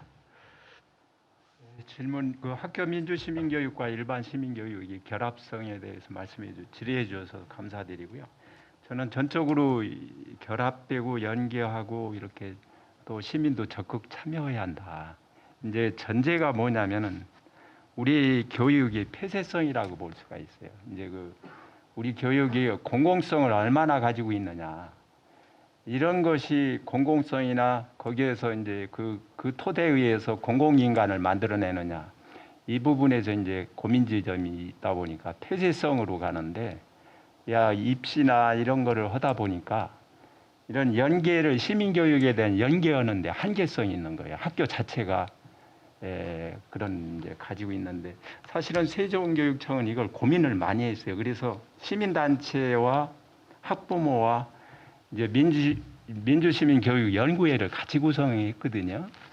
근데 그게 이제 그러면서도 하여튼 우리 교육의 어떤 지형 때문에 이제 한계를 가지고 있고 그러나 이 단위 학교별로 의지가 이 교육청에서 지금은 이렇게 이런 이렇게 활용하고 장려한다고서 일선 학교에서 되는 건 아니에요. 선생님들이 권한이 크기 때문에 교육과정이나 수업에 참여시키는 것도 지금은 선생님들이나 그 학교가 얼마나 개방성을 유지하고 그런 의지가 있느냐가 더 중요하거든요. 거기에 대해서 간섭을 하면 또 요즘에는 안 들어요. 그래서 이 선생님 그 단위 학교에서 얼마나 그런 것들에 대해 공감대 속에서 학부모라든지 또 수업 내용 속에서도 전문 또 그 수업이 다양한 방법으로 할 수 있거든요. 거기에 참여를 얼마나 시키느냐. 요 세종시 같은 경우도 예를 들어서 통일 교육을 한다면 그 수업을 어떤 모형으로 어떤 과정 속에서 많은 사람이 참여시킬 수 있거든요.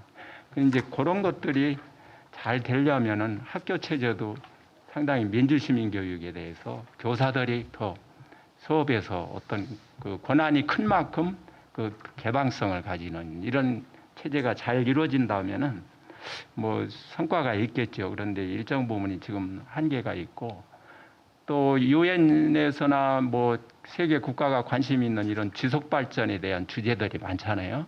이런 부분은 특히 더 연계가 돼야 할 부분이 민주시민 교육 영역이라고도 볼 수 있고 또 이런 게 유엔의 과제도 되는데 이 환경 문제 이런 것들은 더욱 그렇게 시민과 학교가 같이 이루어져야 하는 부분이 있다 이렇게 생각하고 좋은 질문이라고 보고요. 어쨌건 지금 조금씩은 더 확대되는 과정이 있다 이렇게 말씀드리겠습니다.